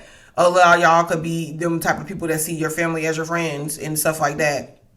But however, when I look at the 4th house of security, I look at insecurities, because certain changes that you have to make, or just certain experiences, whatever the case may be, or just you, the 4th house is the house of self, even more than the 1st house. So because you're dealing with feelings and stuff too, that's connected to the self. So insecurities is what's getting in the way of your 10th house of what you feel like you can do and what you feel like you can accomplish. So you really got to keep that in mind. I've been talking to y'all about this. I'm going to keep talking to y'all about this. That's getting in the way, your 5th house of what makes you you. It's so interesting that you and Libra are going through this, but in just different ways. You know what I mean? Like, for you, this is you having to, you literally can't help yourself in some instances, because Pisces is here. So there's like illusions around what that is, how you're seeing yourself versus how everybody else is seeing you. And you have to really, some of you guys take on like that Piscean energy, like maybe it's a spiritual component. Because like I said, even when I was talking about Lennon and how he talks about him going the route he did, because that's how he had to learn himself or whatever, So there's some sort of spiritual component that maybe takes place or plays a very big part in these insecurities that y'all are having, or the fact that there's some sort of disconnect, like of how you see you or versus how other people see you. And another thing, it really means you don't know how you are. You don't know how to see yourself. So when they say, when they take the 5th house of individuality, uniqueness, self-expression, what makes you you, and being able to courageously and confidently follow that, y'all have Pisces there. You don't know what makes you you. It affects your confidence. And so you got to figure out what that is. And it's a very sensitive thing. There's a full moon there, because whenever you figure out what that is, the full moon, the total lunar eclipse, is asking you to shed that. And Saturn going retrograde is going to be that, like an infliction of that pain or those emotions again, that's showing you why you had the inclination to make this realization yourself. Like, what happened to me? And what's the inclination? What is that? What happened? What was the set of events that happened where you were just like, oh no, I gotta figure out who I am. I gotta figure out what that is for me. What is that? It's going to be coming back around again inside your 5th house. And it's not an easy thing, but what it does do is it allows you to shed that illusion, and whatever that spiritual wall is where you might need to tap into or whatever, that a wall of illusions that's causing you to not know who you are or have no sense of identity. This is why when you go and you attach yourself onto somebody, you become them. Because that's how you become what they are, or what they. I've had it too many times. I've dealt with too many Scorpios. If I become friends with a Scorpio male, he will become me. Like he will help me out with what I'm doing. He'll still have his core understandings and beliefs and stuff that he knows. Don't get me wrong. That is, and I'm just like, why don't you go off of that? Like, why don't you do that? Why don't you present that? And then they'll lack the confidence to do it. And try to live through me, for me to do it. So you have to, and that's why some of y'all's relationships and stuff ain't really working out that way, because you have to, in this here and now, you have to become this thing. Like you have to figure out what that is in order for you to be able to live that life, some sort of life that you want. That's the only way that's there. But we'll be back so that we can talk about this, even more. Okay, and you got it. So the key thing is, because people want to see it, they tired, they want to know what this is. So the thing that you're doing is you quit, because a lot of y'all, especially like y'all older ones, you get mad and you get resentful and you get disgruntled because you keep having these triggers in your life or transformations that take you down instead of up, and you know that you're talented and you know that you're capable and you know that you're skilled. And then you want to get mad at everybody else. But I get why. But what I'm telling you is that you have to understand, what is it that makes you you. You need to get rid of that guard. That false sense of protection that you try to cover yourself up with because of your own insecurities. You need to fix that. So you got to adapt what that is. What do you like? Make it a physical thing. Because if it's in your fifth house, Pisces is there trying to make it like it's nothing, it's not that important to y'all. No, Leo is a physical thing, okay? I don't know how else. It's a beast, okay? You got to tap into your inner beast. What do you like? What makes you you? How do you express that? And that's y'all's assignment. I'll be back and we'll talk about something a little bit more, but this is your assignment, okay? And using Venus and Leo in your 10th house, that's what you show. That's what you demonstrate. That's what you work towards. Don't got nothing to do with nobody else. All right, so thank you, Scorpios, for joining me. Please like the video, subscribe to the channel, because I'll be back. Hello, Sagittarius. Okay, so Sagittarius, for this particular video, we got Venus transiting the sign of Leo, and we have it started. It's already started August 25th, all the way up into September the 19th, and it is inside of your 9th house of you. See, is inside your 9th house of you. So what is it you need to do? Baby, you need to be you. That's what you need to do. You need to be you. You need to be confident in who that is. You need to be courageous. I don't know what's happening or what happened to Sagittarius.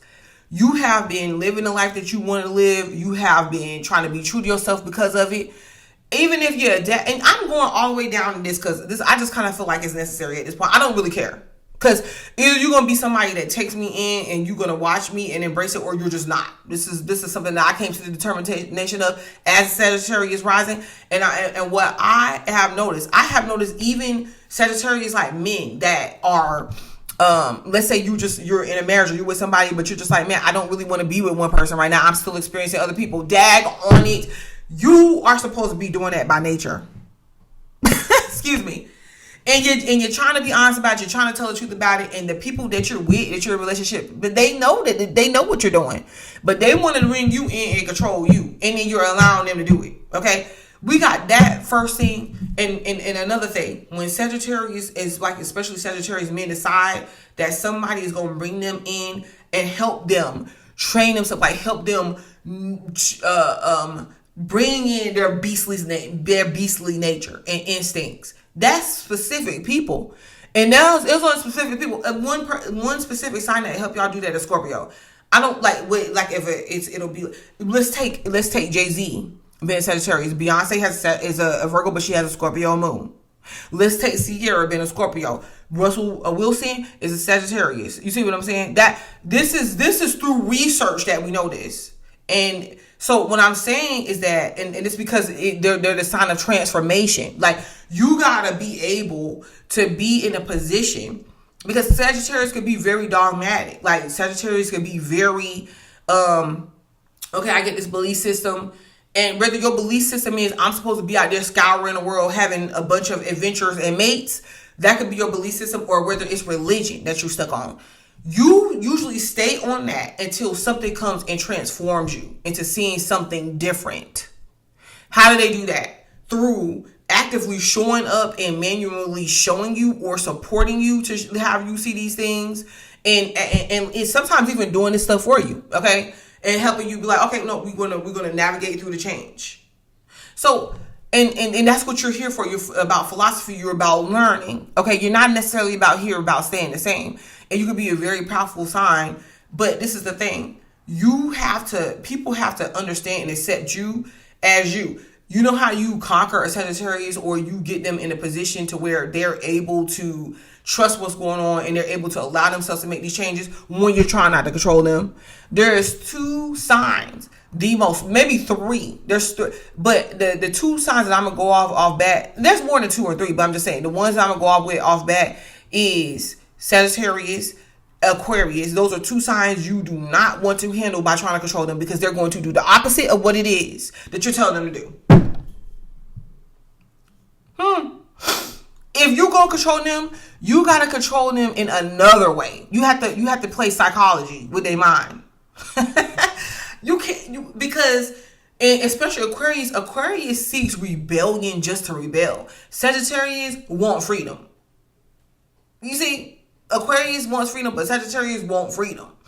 Okay, so, and this is the thing, and you can say that, a lot of people say that about Geminis, but Geminis just want freedom of the mind. They don't necessarily want freedom in their body, but the mind is powerful. You get what I'm saying? Like, people, Sagittarius tends to be more of the fan favorite, because Sagittarius' physical body is the mind and everything. It's not, they don't see themselves as separate from that. So they tend to more likely act out. You can tend to know what they're thinking by how they're acting. With Gemini, you're not going to know how they're thinking by how they're acting. It's, you know what I mean? So it appears like they are non-committal, or they want to be free. They want to mentally be free. Like, you're not going to control their mind. Leo could be a stiff, come in close to that, because it's the opposition of Aquarius. Okay? So the reason why I'm saying this is because because I want you to, first of all, embrace yourself. That's what I want you to first of all do. Embrace yourself. Because you know why you make the decisions that you make. I'm not saying that you should not try to look to better yourself. Okay, but what I am saying is that you know why you make the decisions that you make, because you're trying to be true to yourself. Even if you are Russell Wilson, people talking about him because he's committed and he's really into his wife and family. People talking about him because they feel like, oh, he's acting like a simp. He should be out here running all over women and being free. And in any relationship that he wants. But that's not what he wants to do. You get what I'm saying? So you, first of all, have to figure out and find out what it is that you want to do. Who that is. What you want to represent. And you could be true to that. And I'm going to tell you why you could be true to that. Regardless of what other people understand and they don't understand. And if you have not looked at the video I did for September, for it being Virgo season, I did that. I will put that at the end of the video. You can go click on it and you can go check it out. But this is the thing. Why? Okay, because I'm telling y'all how y'all got here. And like I even mentioned Nicki Minaj or whatever in that video. But this is the thing. When you get to this understanding about who you are, what you want to represent, everything else don't matter. Completely rise to power. It does not matter. You're still going to be successful. And the reason why I say this, and I'm not saying, is there some few changes that y'all can make? Okay, yes. Because people have this thing where y'all are being too harsh verbally, okay? People have this thing. Okay, so we're gonna change that. We could change that. Cause you don't have to be that way when you're just being true to yourself and you don't got nothing to prove, right? So we gotta make the changes. But however, I'm gonna tell you what got you to the place that you're at. Your experiences, who you are, what you work for, what you've done, the stuff that you've seen in life, You probably traveled, you seen the world, you seen different things. If you didn't see the world, you had different experiences. You have some sort of knowledge based about something, and you have some sort of skill because you are a Sagittarius. So if you have, you one of the fire signs, okay? You got ability to attract, okay? So if you have these things and you know that you have these things, why do you need to, then you know why you're doing what you are doing, and you know why you're being what you're being, and you know, why do you need to prove that to anybody and try to convince them? No, what you're seeking out now, and you're doing it, this transit is helping you do this. You're seeking out how to get yourself in a position to where you're one of those people that's calling the shots. Not only do you see it, or that you know it, other people see it too. Okay? Other people see it. And that's why they want you. And that's why they want to offer you opportunities.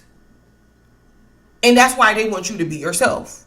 Because you are well-rounded. People listen to you. Why? Because you're not stuck on one way and one thing. Okay? And you're open-minded. And you work. What people don't understand, and when they try to come and discredit Sagittarius usually work for everything that they have. And it seems like they're getting lucky, and it seems like it just came by overnight, when really they have been working the whole time. They are ruled by Jupiter, and Jupiter is not just about luck. Jupiter is about what you learn. Jupiter is about what you are willing to exude, work at, experience. Okay? This is what I mean when I'm talking about being yourself. This is what Venus and Leo means for you inside your 9th house. Travel, make plans to travel, have fun, enjoy yourself. You don't gotta wait till, people talking about something, you at a midlife crisis. No, you just being you. You don't gotta look like some old frumpy woman or man because that's what they choose to do when they turn 35. You don't gotta accept the propaganda of you hit the wall and you need to go somewhere and retire and sit down when you know that you took good care of your body and yourself, and you just look young for your age. I don't know what you're doing, Sagittarius. I'm not trying to get into that business, but what I'm telling you is you can block all that out. And there ain't nothing nobody can be able to do to you. Because you don't even talking about trying to get you on something about the way you saying something and how you doing it. You don't even got to say anything to these people. You don't even got to respond. You're going to either do this. You created a lane of your own. You are putting yourself, you see some problems. You want to go after them. You want to tackle them. But you keep talking to the people that ain't willing to change.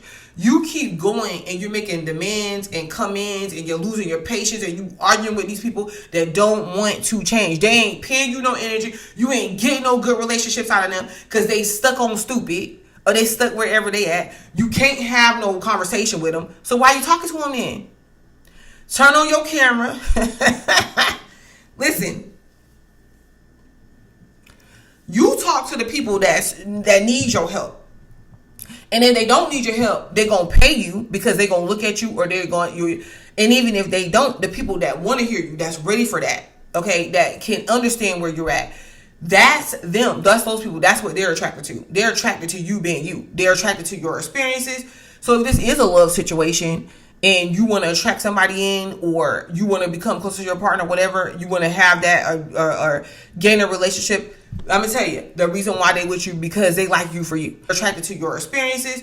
So if this is a love situation and you want to attract somebody in, or you want to become closer to your partner, whatever, you want to have that or gain a relationship, I'm going to tell you, the reason why they with you, because they like you for you. They like your experiences. They like who you are. They like that you are multicultural. They like that you know a different language, or that you've been around the world, or that you have some sort of influence. They like you for you, pretty much. How you get money? Because you're being yourself. Because we need people to be themselves that have access to information and someone that is sophisticated at the same time. We need that because that's who we need to help teach people. And you don't even gotta teach people. You could just live your life. So this is why I said You don't have to verbally teach people. You can live your life. But you know what? Some of you guys can talk and be ministers and be preachers and be teachers and be broadcasters and talk online, talk on radios, because you are the broadcaster, by the way.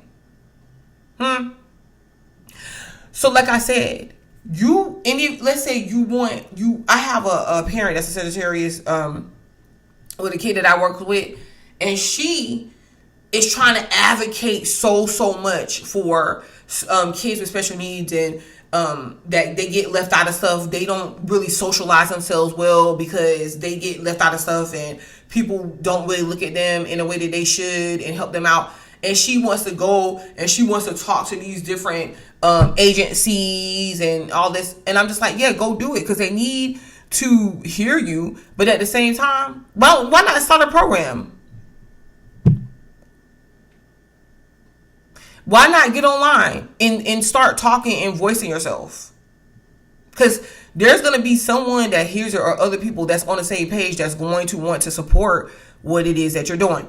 All right. And, you know, that's neither here nor there. But yeah, so for you guys, the biggest thing is your experiences traveling. Like if you have some sort of financial difficulties that you feel like you're trying to get through, you know, talk to a financial advisor. You know, talk to a credit recovery person. Talk to a counselor. Whatever you need to do. Like whatever it is that an experience that you're having right now, or where you're stuck at and you feel like you want to go to the next level, but you need help or assistance to do that. Other people might be coming to you though for help and assistance as well. And you know, so in trips, like you guys might go on a trip, save up for that. Somebody might fund it for you. Somebody might want to take you on a trip, or it gets funded in some type sort of way, especially like if you're going with like a company or somebody you met through work or something like that. That's definitely possibly coming up. Okay, somebody wants to, so traveling, extending yourself to different cultures, being multifaceted. That is where you shine right now, and you got to step up to the plate of that. The more inclusive you can be, and when I say inclusive, because you know, as like I see myself, like somebody being an American Black or whatever, and consider that, I know who I am. I don't think that's the extent of me, but I'm also a person that like tries to understand and comprehend my situation and my existence beyond that. And I'm going to speak the truth. But however, I'm not going to look at somebody else and be like, okay, well, I'm not going to do business with you, or I don't want to operate with you, or you don't exist in the world to me because of A, B, or C. No, I'm going to educate you though. And I'm going to know who I am. I'm not going to bend and become something somebody else wants me to become. I'm going to be able to be myself and still attract people in. And that's what you're doing right now. That's what you being a leader is all about. Now, I'm going to stop right there, but I'm going to tell you, you need to come back and, you need to go watch the video for September that I did for Virgo season for you. And I'm also going to be covering Saturn going retrograde for you, and the full moon total lunar eclipse and the new moon total lunar eclipse that's also playing out this month. You know, I do want to say I can understand what could possibly be getting in y'all's way and stopping y'all from these accomplishments, and it's the way that you're thinking. It's, you know, you're playing low. You're playing low ball. You're playing on a low level. But you on another level. You're playing on a low level, but you on another level. You keep playing around with these people around you in your immediate environments, but they're not thinking like you.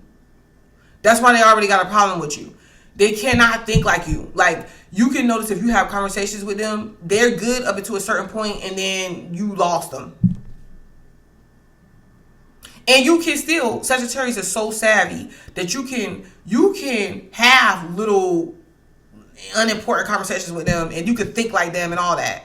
But it doesn't fulfill you at the end of the day. Like you feel stuck, you feel undermined, you feel overlooked, you feel rejected, and it's only because they can't really be on the level that you are. When you get to a certain place, it's like you can't deal with the same people.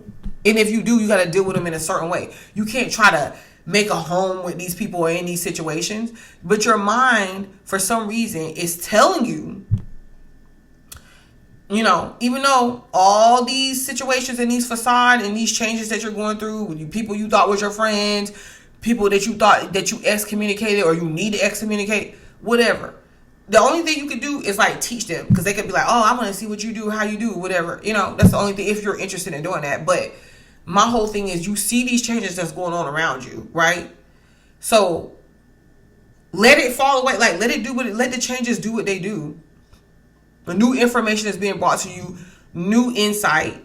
And frankly, what it's doing is it's boosting your confidence to be you even more. Like, if you could just step into that and embrace that, it's gonna be up from here for you, you know. Okay, so I'm gonna stop right there, but like I said, I will be back. So thank you, Sagittarius, for joining me, and until next time. Okay, so hello, Capricorn. Oh yeah, for the last couple of videos, I forgot to leave to add this in, because people always ask me when they comment, they're like, okay, so what are you talking about? Are you talking about the sun, rising, sun, moon, rising, what? So basically for me, you can look at the sun and the rising, you can look at the moon, but it's to a lesser degree, because you can have your feelings when it comes to the moon, but you might not be acting on things. When, at least with the sun, you're more likely to act on what it is that the transits are showing you or revealing to you, in order to make active changes or in order to receive it and take it in. If you're dealing with the rising, it's pretty much how you see, like your foresight on how you're going to approach the situation, how you're thinking to handle it, etc., etc. I'm more of a person that is interested in the sun, because even though the rising is you know the highest point of your chart, well, actually the vertex is, okay. However, and so I get that. I kind of look at the sun, though, is the path that we're on. The sun lights up your path in this world, so you don't navigate the path without experiencing what is projected to you, and that projection is happening through the sun. Okay, so but that's neither here nor there. I just kind of feel like people find it challenging to handle what the sun is showing them, because people don't like seeing stuff revealed to them. Point blank, period. But in the day and age that we're in, you gotta see what the sun is. People are gonna start going around to like content that's more realistic and helping them and telling them how to get through something and what is supposed to be experiencing, the truth of it, versus just like a bunch of oh yeah, you could go get this job and make this money and you're gonna be rich. And it's like, yeah, rich in what? Like rich in money, finances, spirit? Rich in time on this earth? Rich in family? Rich in what? Rich in knowledge? Okay, so for you, this particular transit in Leo is happening in your 8th house. And I know, you're annoyed. You are over it. It's been over it in a sense that you're not appreciative of what you found out and the transformation that it took you through. Because really, as you can see on the other side of that, if you are a Capricorn and you made it to the other side of that, wow, you in the business. Okay, so I get it, because you just had, the sun in your 8th house, Mercury there. I think even, I'm thinking, was Mars there? No, Mars was in, I think Mars could be in Virgo now. No, Mars is in Libra right now, I'm sorry. Oh wait, but at one point, a couple transits ago, Mars was definitely there. It kind of kicked it off. Like, you were realizing a lot of these things that you want to, like the changes that you want to make that, psychologically or like emotionally affected you, right? And some of y'all was even looking into the psychology behind business, as well. And, when it comes to money, as well. Okay. But this is the thing. Let's get to this, because this is in your 8th house. Venus is in your 8th house. So Capricorns, this is the thing. It's like your money, your finances is attached to your confidence, how you're seeing yourself. Right? It's attached to your emotional development, your emotional attachments, hidden aspects, hidden things. So a lot of you guys, maybe it could be the direction you want to go in. It could be you're afraid, like fear, because fear holds us back financially as well. And when I realized that was part of help changing my life. Because it's for someone that's a Sagittarius. I'm a Sagittarius ascendant, but I have Capricorn in my first house too. I'm going into my second house. So the type of I speak to people with experience. That's why I know what I'm talking about. Like whether a person want to hear it or not. One thing about it, if you listen to me long enough, you're going to always come back around and be like, dang, she was right. Right. Because it sounds outlandish with a lot of stuff that I say because I'm the future, baby. But I make a lot of sense of what I'm saying. I'm very, very detailed. But it's something that y'all, a lot of Capricorn energy, Capricorn rising sun, whatever, ignores.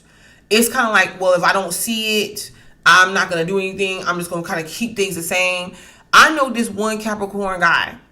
I kid you not. This has been years since I known this man. This man still works at the same place and still parks with the same truck, the same exact way in the parking space. Backed in that angle.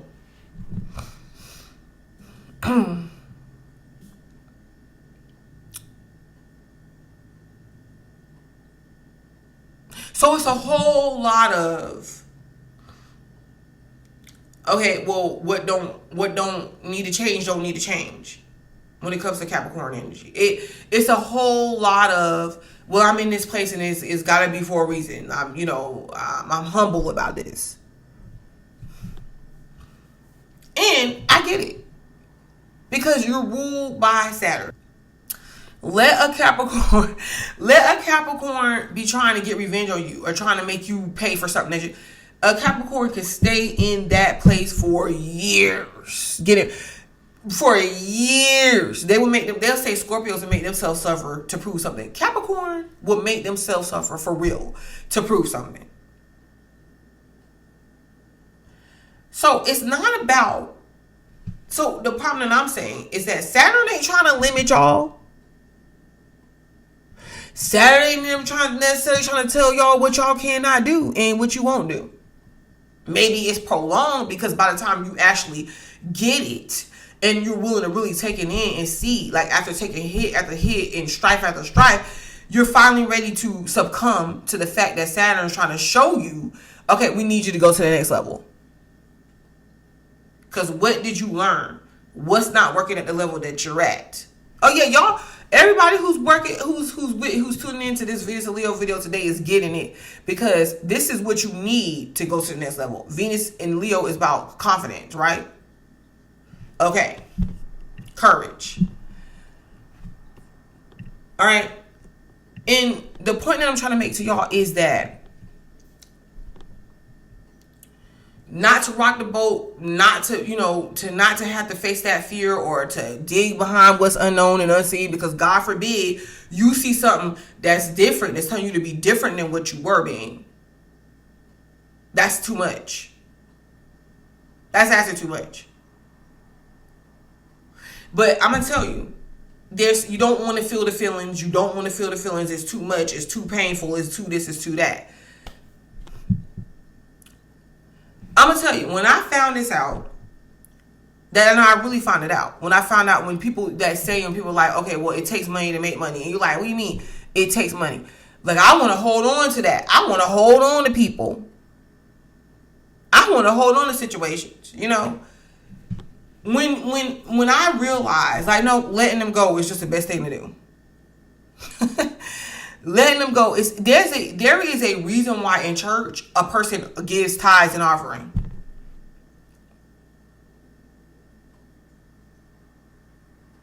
Because whether they strike it big, the bad part is that they don't know. It's an unconscious thing.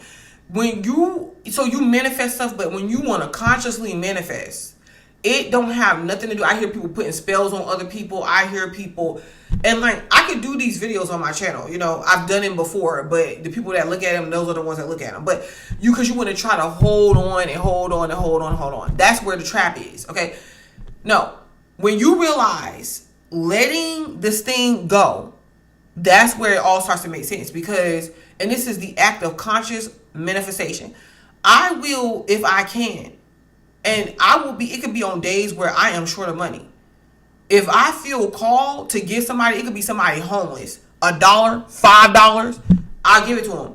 Why? Because I am able to release in order to get, that's the cycle of the universe. That's the cycling of energy. Period. It never fails. Every single time I need something, every single time I have to have something worked out financially, and yes, people don't know how I do it. They're like, how? You know, they think it's all about just money in your head. No, the situation gets worked out. You see what I'm saying? That's why it's the saying goes, it takes money to make money. That's why it takes energy to recycle energy. Your energy is not destroyed. It could be stagnated. Right? So what Venus in Leo is asking you to do is to unclog your plumbing system. Unclog that system. When you go and you in your system, when you go and you use the toilet, if there is tissue or anything stuck in there, you cannot flush the toilet. Therefore, it is stopped up. You cannot use the toilet because it's going to back up on you. You're dealing with the icky stuff, the sticky stuff, the stinking stink stuff, the waste stuff that you don't need to deal with no more, right? So that's why you got those pipes leading it, recycling the water back in, leading it out, recycling the water back in. So you, with the 8th house, you're dealing with clogged pipes. Some of y'all might not be dealing with. I talk to the signs in separated aspects. There's the younger ones. There's the ones that's not burdened with so-called real life. There's the older ones, or there's the ones that are. The younger ones, the ones that are not, is probably enjoying their life right now. Or they're finding ways to do it. It's probably feeling more free. It's probably bringing in more money, or can accumulate that or manifest that in some type of way. Because why? You are Capricorn. You rule the earth realm.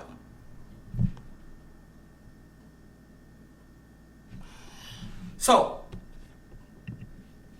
what is that? You have to transform, because your finances is in the direction of that, or that energy flow is directly connected to your emotions and your psychology.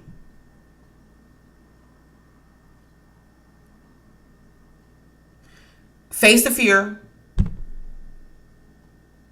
See what you're fearful of, whether it's rejection, whether it's the changes that you have to make. I don't care. You could be doing something for 39 years straight.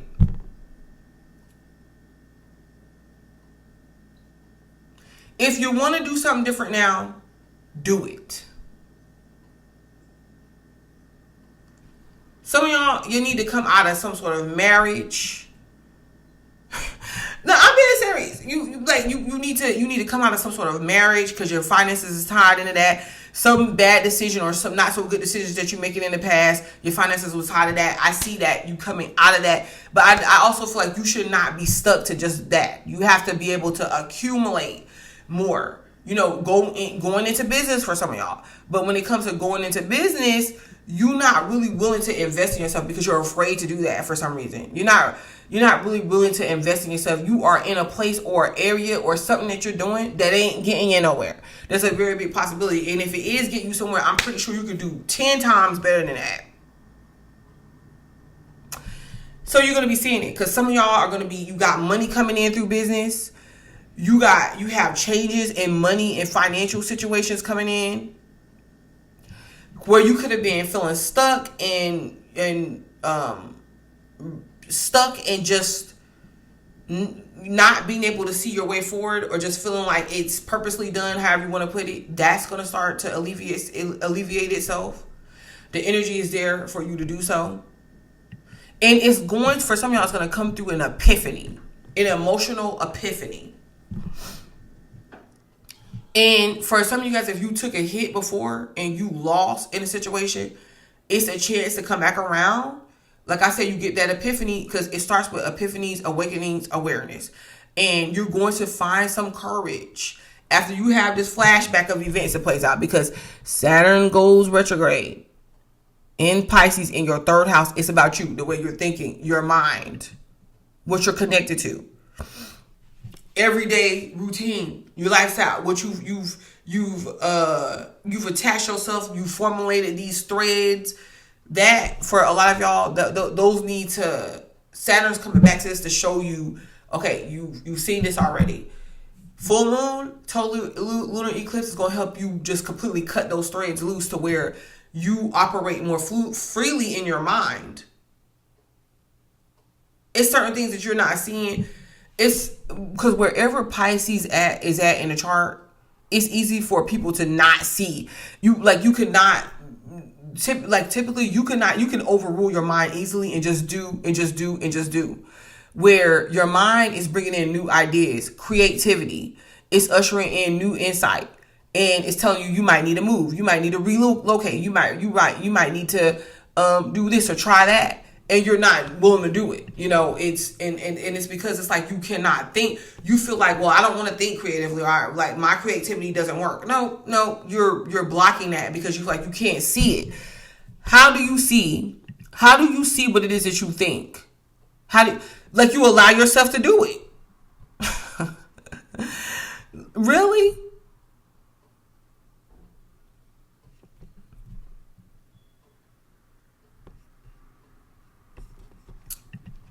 Too many changes has been made in your second house. And you know what the funny thing about your second house is? The fact that you have Aquarius there.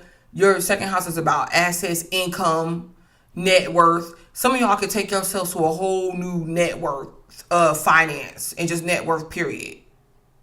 You see? But the thing about it is you got to embrace the changes that's coming up for you. Now, I'll be back to talk about this differently, talk about more of these transits. But Capricorn, for you in your 8th house, let's get to, I'm not going to lie. Like, y'all could be very attractive. And especially, like, the more that y'all work on yourselves, y'all could be very attractive, And this is, like, because this is in the Scorpio house. So, maybe parts of yourself that you hid before. I don't know if you worked on your body or you found some confidence somewhere. That's right there. That's attraction. That is money. That is finances. That is, like, if you in love, in partnership, like, intimacy is a big thing right about now. Because it's like you could be the star of the show. And not to mention in business, like, the way that you do, it's something about you and your skill. The guy that I talked about, he could have that parks the same way every day. Bro could have had his own business. I ain't telling too many details. I don't want y'all to find out who it is. But I'm being serious. Had his own business by now. So yeah, magnetizing that money to you, magnetizing that business so you could be fine, getting more money or being more lucrative business-wise, financial-wise. But I'm telling you, the more, like, as you can work on yourself, heal yourself, and stop holding on to this stuff, this past stuff, and, like, stop fearing the changes. Some of y'all could really be, I'm talking like, because Aquarius is giving you what you want. That's in your second house. Some of y'all could be living a real comfortable lifestyle. Okay. And I'm really big on intention. So even if it's something that you don't see happen tomorrow or the next day or the next day after that, baby, it's definitely going to happen. Okay, just set your intentions, write it down, every little thing you feel like you're afraid of. I don't care if you feel that it don't make any sense. Oh, I'm not afraid. I'm not admitting I'm afraid. No, admit that you're afraid. Don't nobody else got to know about this. You write it down, because everything you're afraid of, you're going to challenge why you're afraid. Like, well, why am I afraid of that then? Okay, well, it happened before. That doesn't mean it had to happen again. You know? Okay, so I'm going to start right there. Thank you, Capricorn. Make sure you like the video, subscribe to the channel, because you know I will be back. I got other transits to cover, and I don't want you to miss it. Hello, Aquarius. So we are back with Venus transiting Leo for you, and it's definitely in your 7th house of relationships and partnerships. So, you know, right off bat, you know, with this energy here with Leo being in your 7th house, you could easily be like, you could easily stand out as the attractive one, or the one that people want, they are interested in, they are paying attention to. Maybe they're picking out of other people, because with the 7th house, we're dealing, well, they're picking you out of other people, possibly, because the 7th house, we're dealing with other people. Okay, so you might see even some people working against you, or things working against you too with this energy here, because, you know, it's about other people. So sometimes, you know, when it comes to things that you want to do or that you have to do, that 7th house is opposing you, you know, but at the same time, it's going to be worked out, because it's also showing where you're going to have people that have your back. So that's going to be the good thing. So yeah, this is good for the ones of you guys that wants to do, like, you're into networking. So you can find or connect with people or network with people that bring you more money in, or that you can sell to, that may want to hear you out. You got some sort of talent, you got some sort of skill. This is even people, you could guys, like, doing something that you love, or like doing your hobby, like a hobby or something that you want to do, or having fun. You could easily find someone like a love interest, or somebody that is attracted to that about you, because they're attracted to the way that you are able to be open to other people. They're attracted to the way, like, your freedom, like the way your free loving ways. They're attracted to how you handle people, you know, how you're able to be in relationships with other people, or be friends with other people, but still maintain your sense of identity. That right there could be something that's pretty attractive. I kind of feel like there's a lot of people that could be demanding your attention to. If it's not a lot of people, it could be someone that you could be with, you know, that you're already romantically with. And this is the thing, because I kind of feel like this person could like a lot of attention from you, and you're just like, I can't. So this might be if you're in a relationship or a marriage or a situation like that, this person that likes a lot of attention, or they could be wanting attention from you, because they could feel like you're giving other people attention, or you're not really paying them attention, because that could be the cause of conflict in your relationship right about now. So you could possibly really look into incorporating time with this person, like with your partner, especially somebody that you want to carry on a relationship with.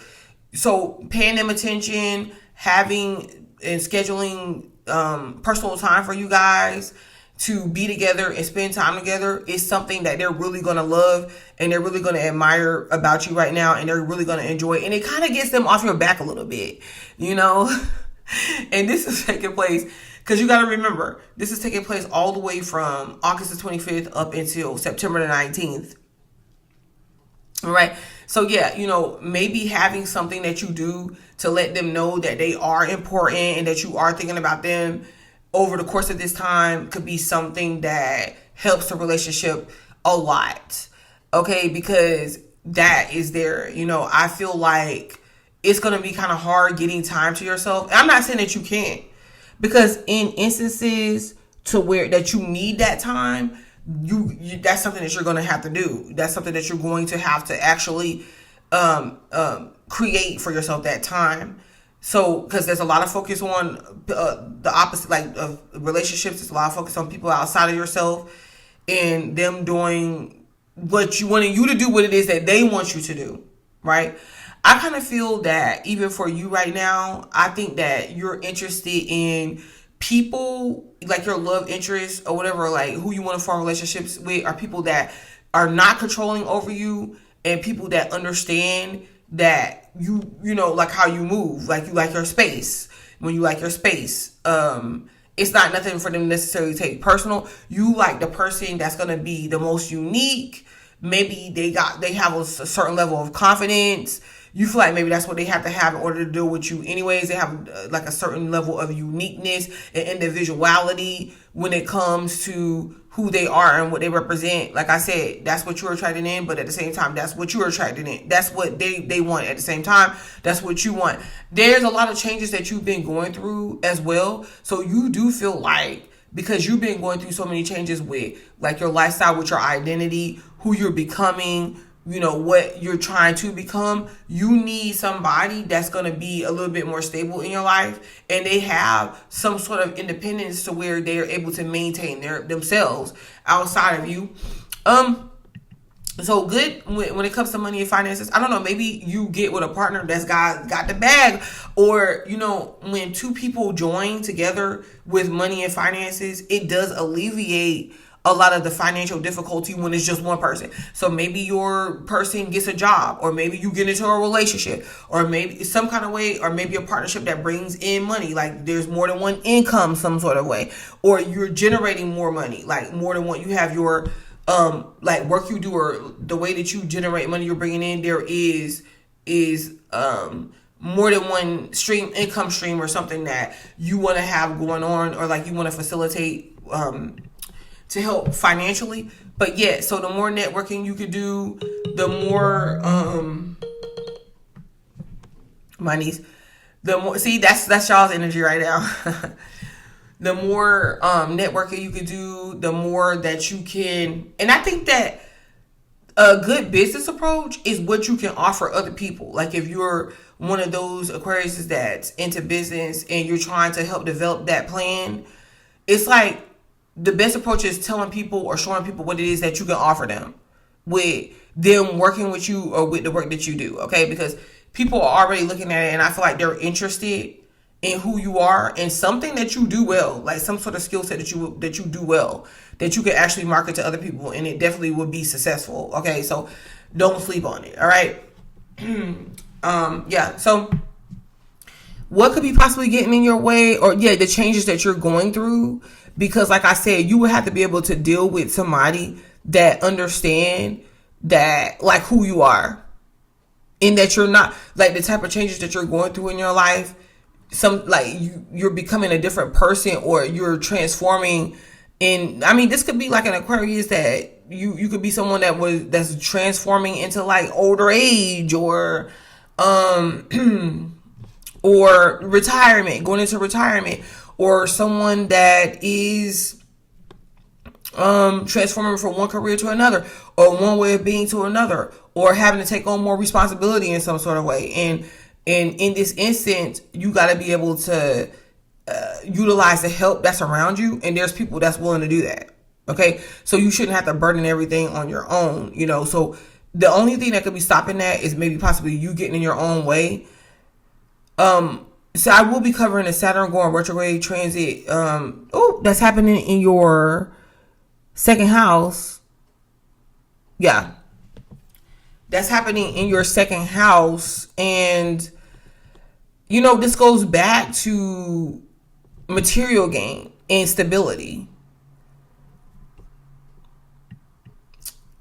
And where you're feeling limited at in those areas, and there's a full moon total lunar eclipse that's going to be happening in sign of Pisces that is showing you things that maybe you could let go of, and like how to unblock yourself in that area as well. And I'll be doing a separate video on that, like I said, on my channel as well within the next couple of days. And for the up and coming transits that is really affecting all signs in a very heavy, intense way. So you definitely subscribe to the channel, like the video, so that you can come back and that you can catch those videos. I'll also add the September transits video at the end of this video, so you can just go click on it and take a look at it, so you can see what's happening for you during September.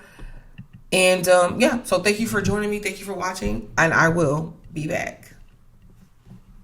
Okay, so hello Pisces, how's it going? So for this particular video, the Venus transiting Leo from August the 25th until September the 19th will be happening in your 6th house of work. So yeah, and this video is be for your sun or your rising sign. And you can look at it for your moon too. I don't want to argue with people about that because, like I said, I've had seen people that say they look at their Mars placements and they Venus and all that. More power to you. Me, myself, and I get confused. Venus transiting Leo is happening for you in your 6th house now. Granted, there has been, for Leo season or whatever, there has been a few different planets inside your 6th house. Bringing you back around to work, things that you're working on, the money that you're making behind what you're working on, the quality of work that you're doing, your health in situations. So some of you guys have definitely been focusing on your health, and you want to look your best, you want to feel your best. I kind of feel like it's not cliche because when we feel our best, we do better.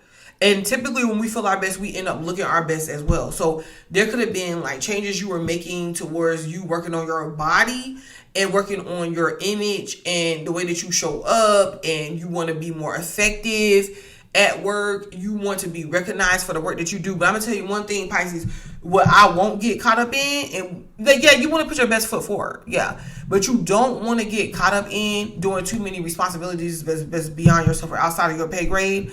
I shouldn't tell y'all this because I do want y'all to be the best that you can. But I don't want you overworking in situations that you shouldn't be. I don't want you to feel like you have to prove to other people about your capabilities. You got to just be that. Don't add any extra attention around it. I kind of feel like you could possibly feel like attention is being drawn to these parts. People could be noticing you at work, or like attention is being drawn to you in these areas as is, even if you don't want it, especially towards this trend, because this trend is coming out. And that could be particularly irritating to y'all. It could be good but irritating at the same time, because the good parts, where you want the attention drawn in at, for you, it's like the bad parts is coming along with it. Like everything's coming along with it. So if people are paying attention to you, they could be, and you could be doing your work effectively. They could be looking at the fact that you're getting to work late, like you're not getting to work on time, or just everything that's surrounding what it is that you do. That's crazy, but this is definitely a good time to get another job, like get a second job, a second source of income or something.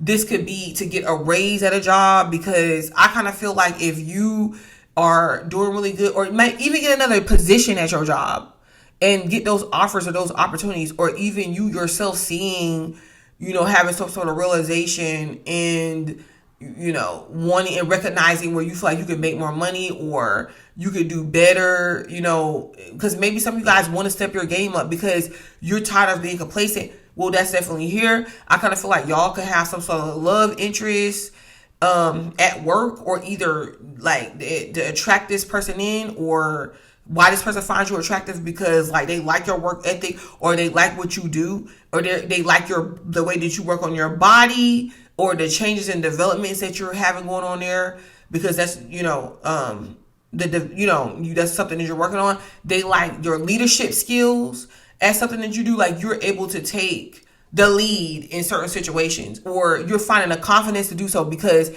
maybe in the past you were more along the lines like taking the lead of somebody else, when you were more than capable of stepping up to the forefront and taking the lead in your own life, and taking your lead at work, and taking the lead at the job and stuff that you're doing, right?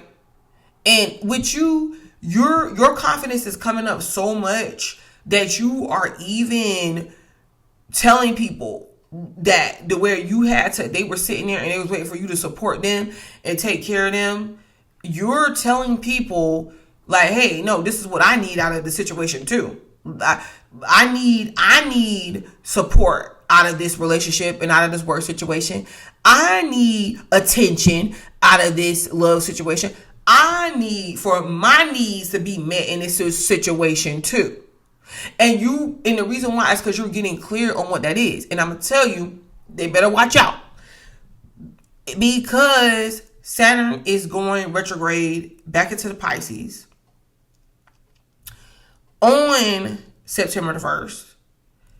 The full moon total lunar eclipse in your sign is happening September the 7th. Okay? And I will cover the eclipse transits too. I have no problem with it.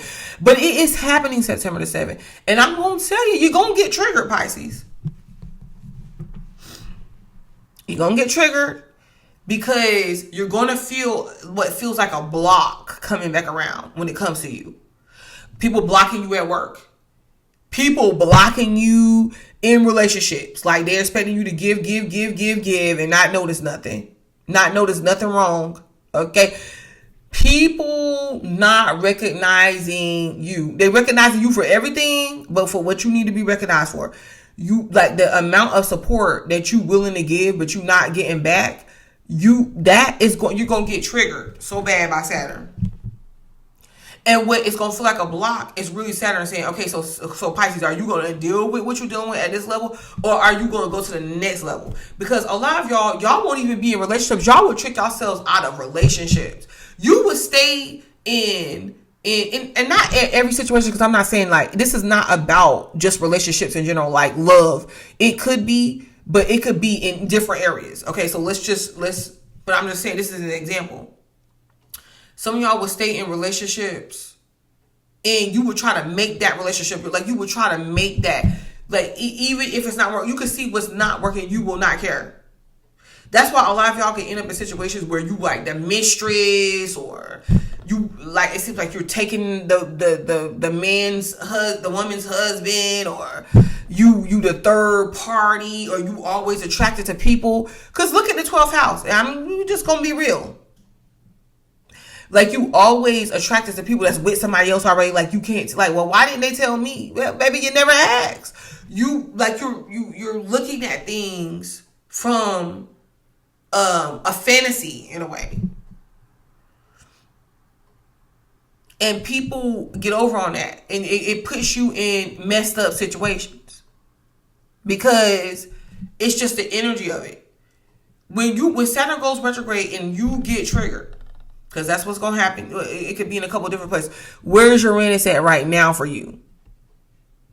With your security, your insecurity, in your fourth house, where Uranus has been, it's been coming and it's making changes in your home, family, security within yourself, your insecurities, your securities, your insecurities, however you want to put it, and you are just about an Aquarius. Pluto sitting in your 12th house of you, just ramshackling. Like all of these, look at Gemini, look at Aquarius. All of these are like windstorms. Like think of a hurricane. Think of, I done mentioned this to Libra, Hurricane Katrina. Think of, and because I started watching that documentary again, and like the anniversary of Hurricane Katrina and stuff like that. Just think of any hurricane, any tornado, and think of you being in the safe place. The eye of the eye of the tornado is a safe place, but everything else gets drugged.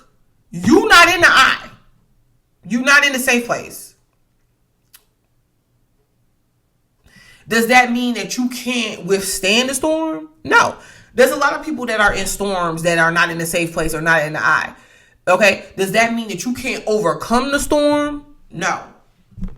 I'm just telling you what's going on. This is literally what's going on. And it's all at the end of the day to get you to just look at stuff. Like just to consciously choose your life, Pisces. Woo, child, I'm not yelling at y'all. You know, you got Venus, like I said, you got Venus sitting here in Leo. That energy you don't like to touch though, because that's Virgo. That's your opposite energy. You notice that, right? Leo sitting in the 6th house of Virgo. These triggers is like pushing you to become a lot more independent. Is put like whatever is happening around you is pushing you to be like, no, like I'm showing up, like I'm here. I am making these choices. I'm leading myself right now. And you're doing it in a physical way because you're doing stuff whether it's you're healing yourself. Let's say you was hooked on some sort of substance. You might be like going through the AA meetings, or you might be doing things to distract your mind in order, or working on the reasons why, get to the root cause of why you're doing the narcotics in the first place, whatever the case may be. You could have been diagnosed with something, and you could be like, no, I want to actively take charge and be a part of developing myself, changing myself. It's very practical. It's very physical. It's right there that you deal with every day on a daily basis. And, it's going to work. Because this is what you're taking pride in right now. And even though this is happening, this is Venus and Leo, baby, this is confidence, that when you build confidence in yourself in areas where you lacked it and you overcome some sort of significant situation, we have the potential to forever keep that. Because the next set of problems will be just the next set of problems. But it won't be to where you stuck at the problems and situations that you came from. It's challenging you. And I get the insecurities. And you know what? I know it's like a lot, like the water signs in general suffer from insecurities. That's why y'all tend to do things like you need another person to do something with you. Or to do this. You need another person there. Because you want to be emotionally satisfied and taken care of. You don't want your emotions shook. You don't want your emotions hurt. You don't want your feelings hurt. And you don't want to be disappointed. But guess what? Be disappointed. Allow yourself to be disappointed. Because what makes us our physical body, what makes it real, is our memories and our feelings. When you void yourself of that, and like Pisces continue to do, not all, but a lot. There's quite a bit. Because even if you're not addicted to a narcotic or anything like that, you could be addicted to another person. You could be addicted to victimization, like people, literal victim, like literal people that you gotta save. Let them work on themselves. You got a life to live. But when we allow ourselves to really just feel those emotions, allow our feelings to be hurt. And nobody's saying it's not going to hurt. But just allow them to hurt. It's just like when you cut yourself or so, you hurt yourself and you allow it to bleed out, or you put the disinfectant on it and you clean it up and you put the Band-Aid on it. Over time, you can take the Band-Aid off. It could be in as little as a few hours. It might be a few days. It might be a few months. It might be a few years, depending on how much of a healing process you got to go through. But it's never forever. And some of you guys might see that there's things that you might move past quicker than what you thought that you would. But what helps a person more than anything is when they can look back and they be like, wow, you know what, though, but look at what I'm building. Yeah, that was a hurtful thing, but look at what I'm building for myself, though. But look at what I learned from this. Look at what I got out of this. Look at my life is better, actually. Look at how this is working for me now. And this could take place for you now. This could have been taken, but this could be recognizable for a lot of you guys that's already took these steps right now. Okay, so keep working on yourselves. Keep being practical and present and showing up and not letting other people take that over for you. Like, keep being that. Keep going steady. Keep having patience with yourself, because it's definitely going to pay off. And watch the changes that you progress through and that you see, you can be proud of. Screw anybody else being proud of it. You can be proud of it. All right. Okay. So thank you, Pisces. Go ahead, like the video and join and subscribe to the channel. I'll be back for these Saturn trends and this your Pisces is retrograding back into your sign again. I will be back for the full moon total lunar eclipse in your sign on the 7th. That's going to be a big whammy for us all, because the fact that Saturn is there.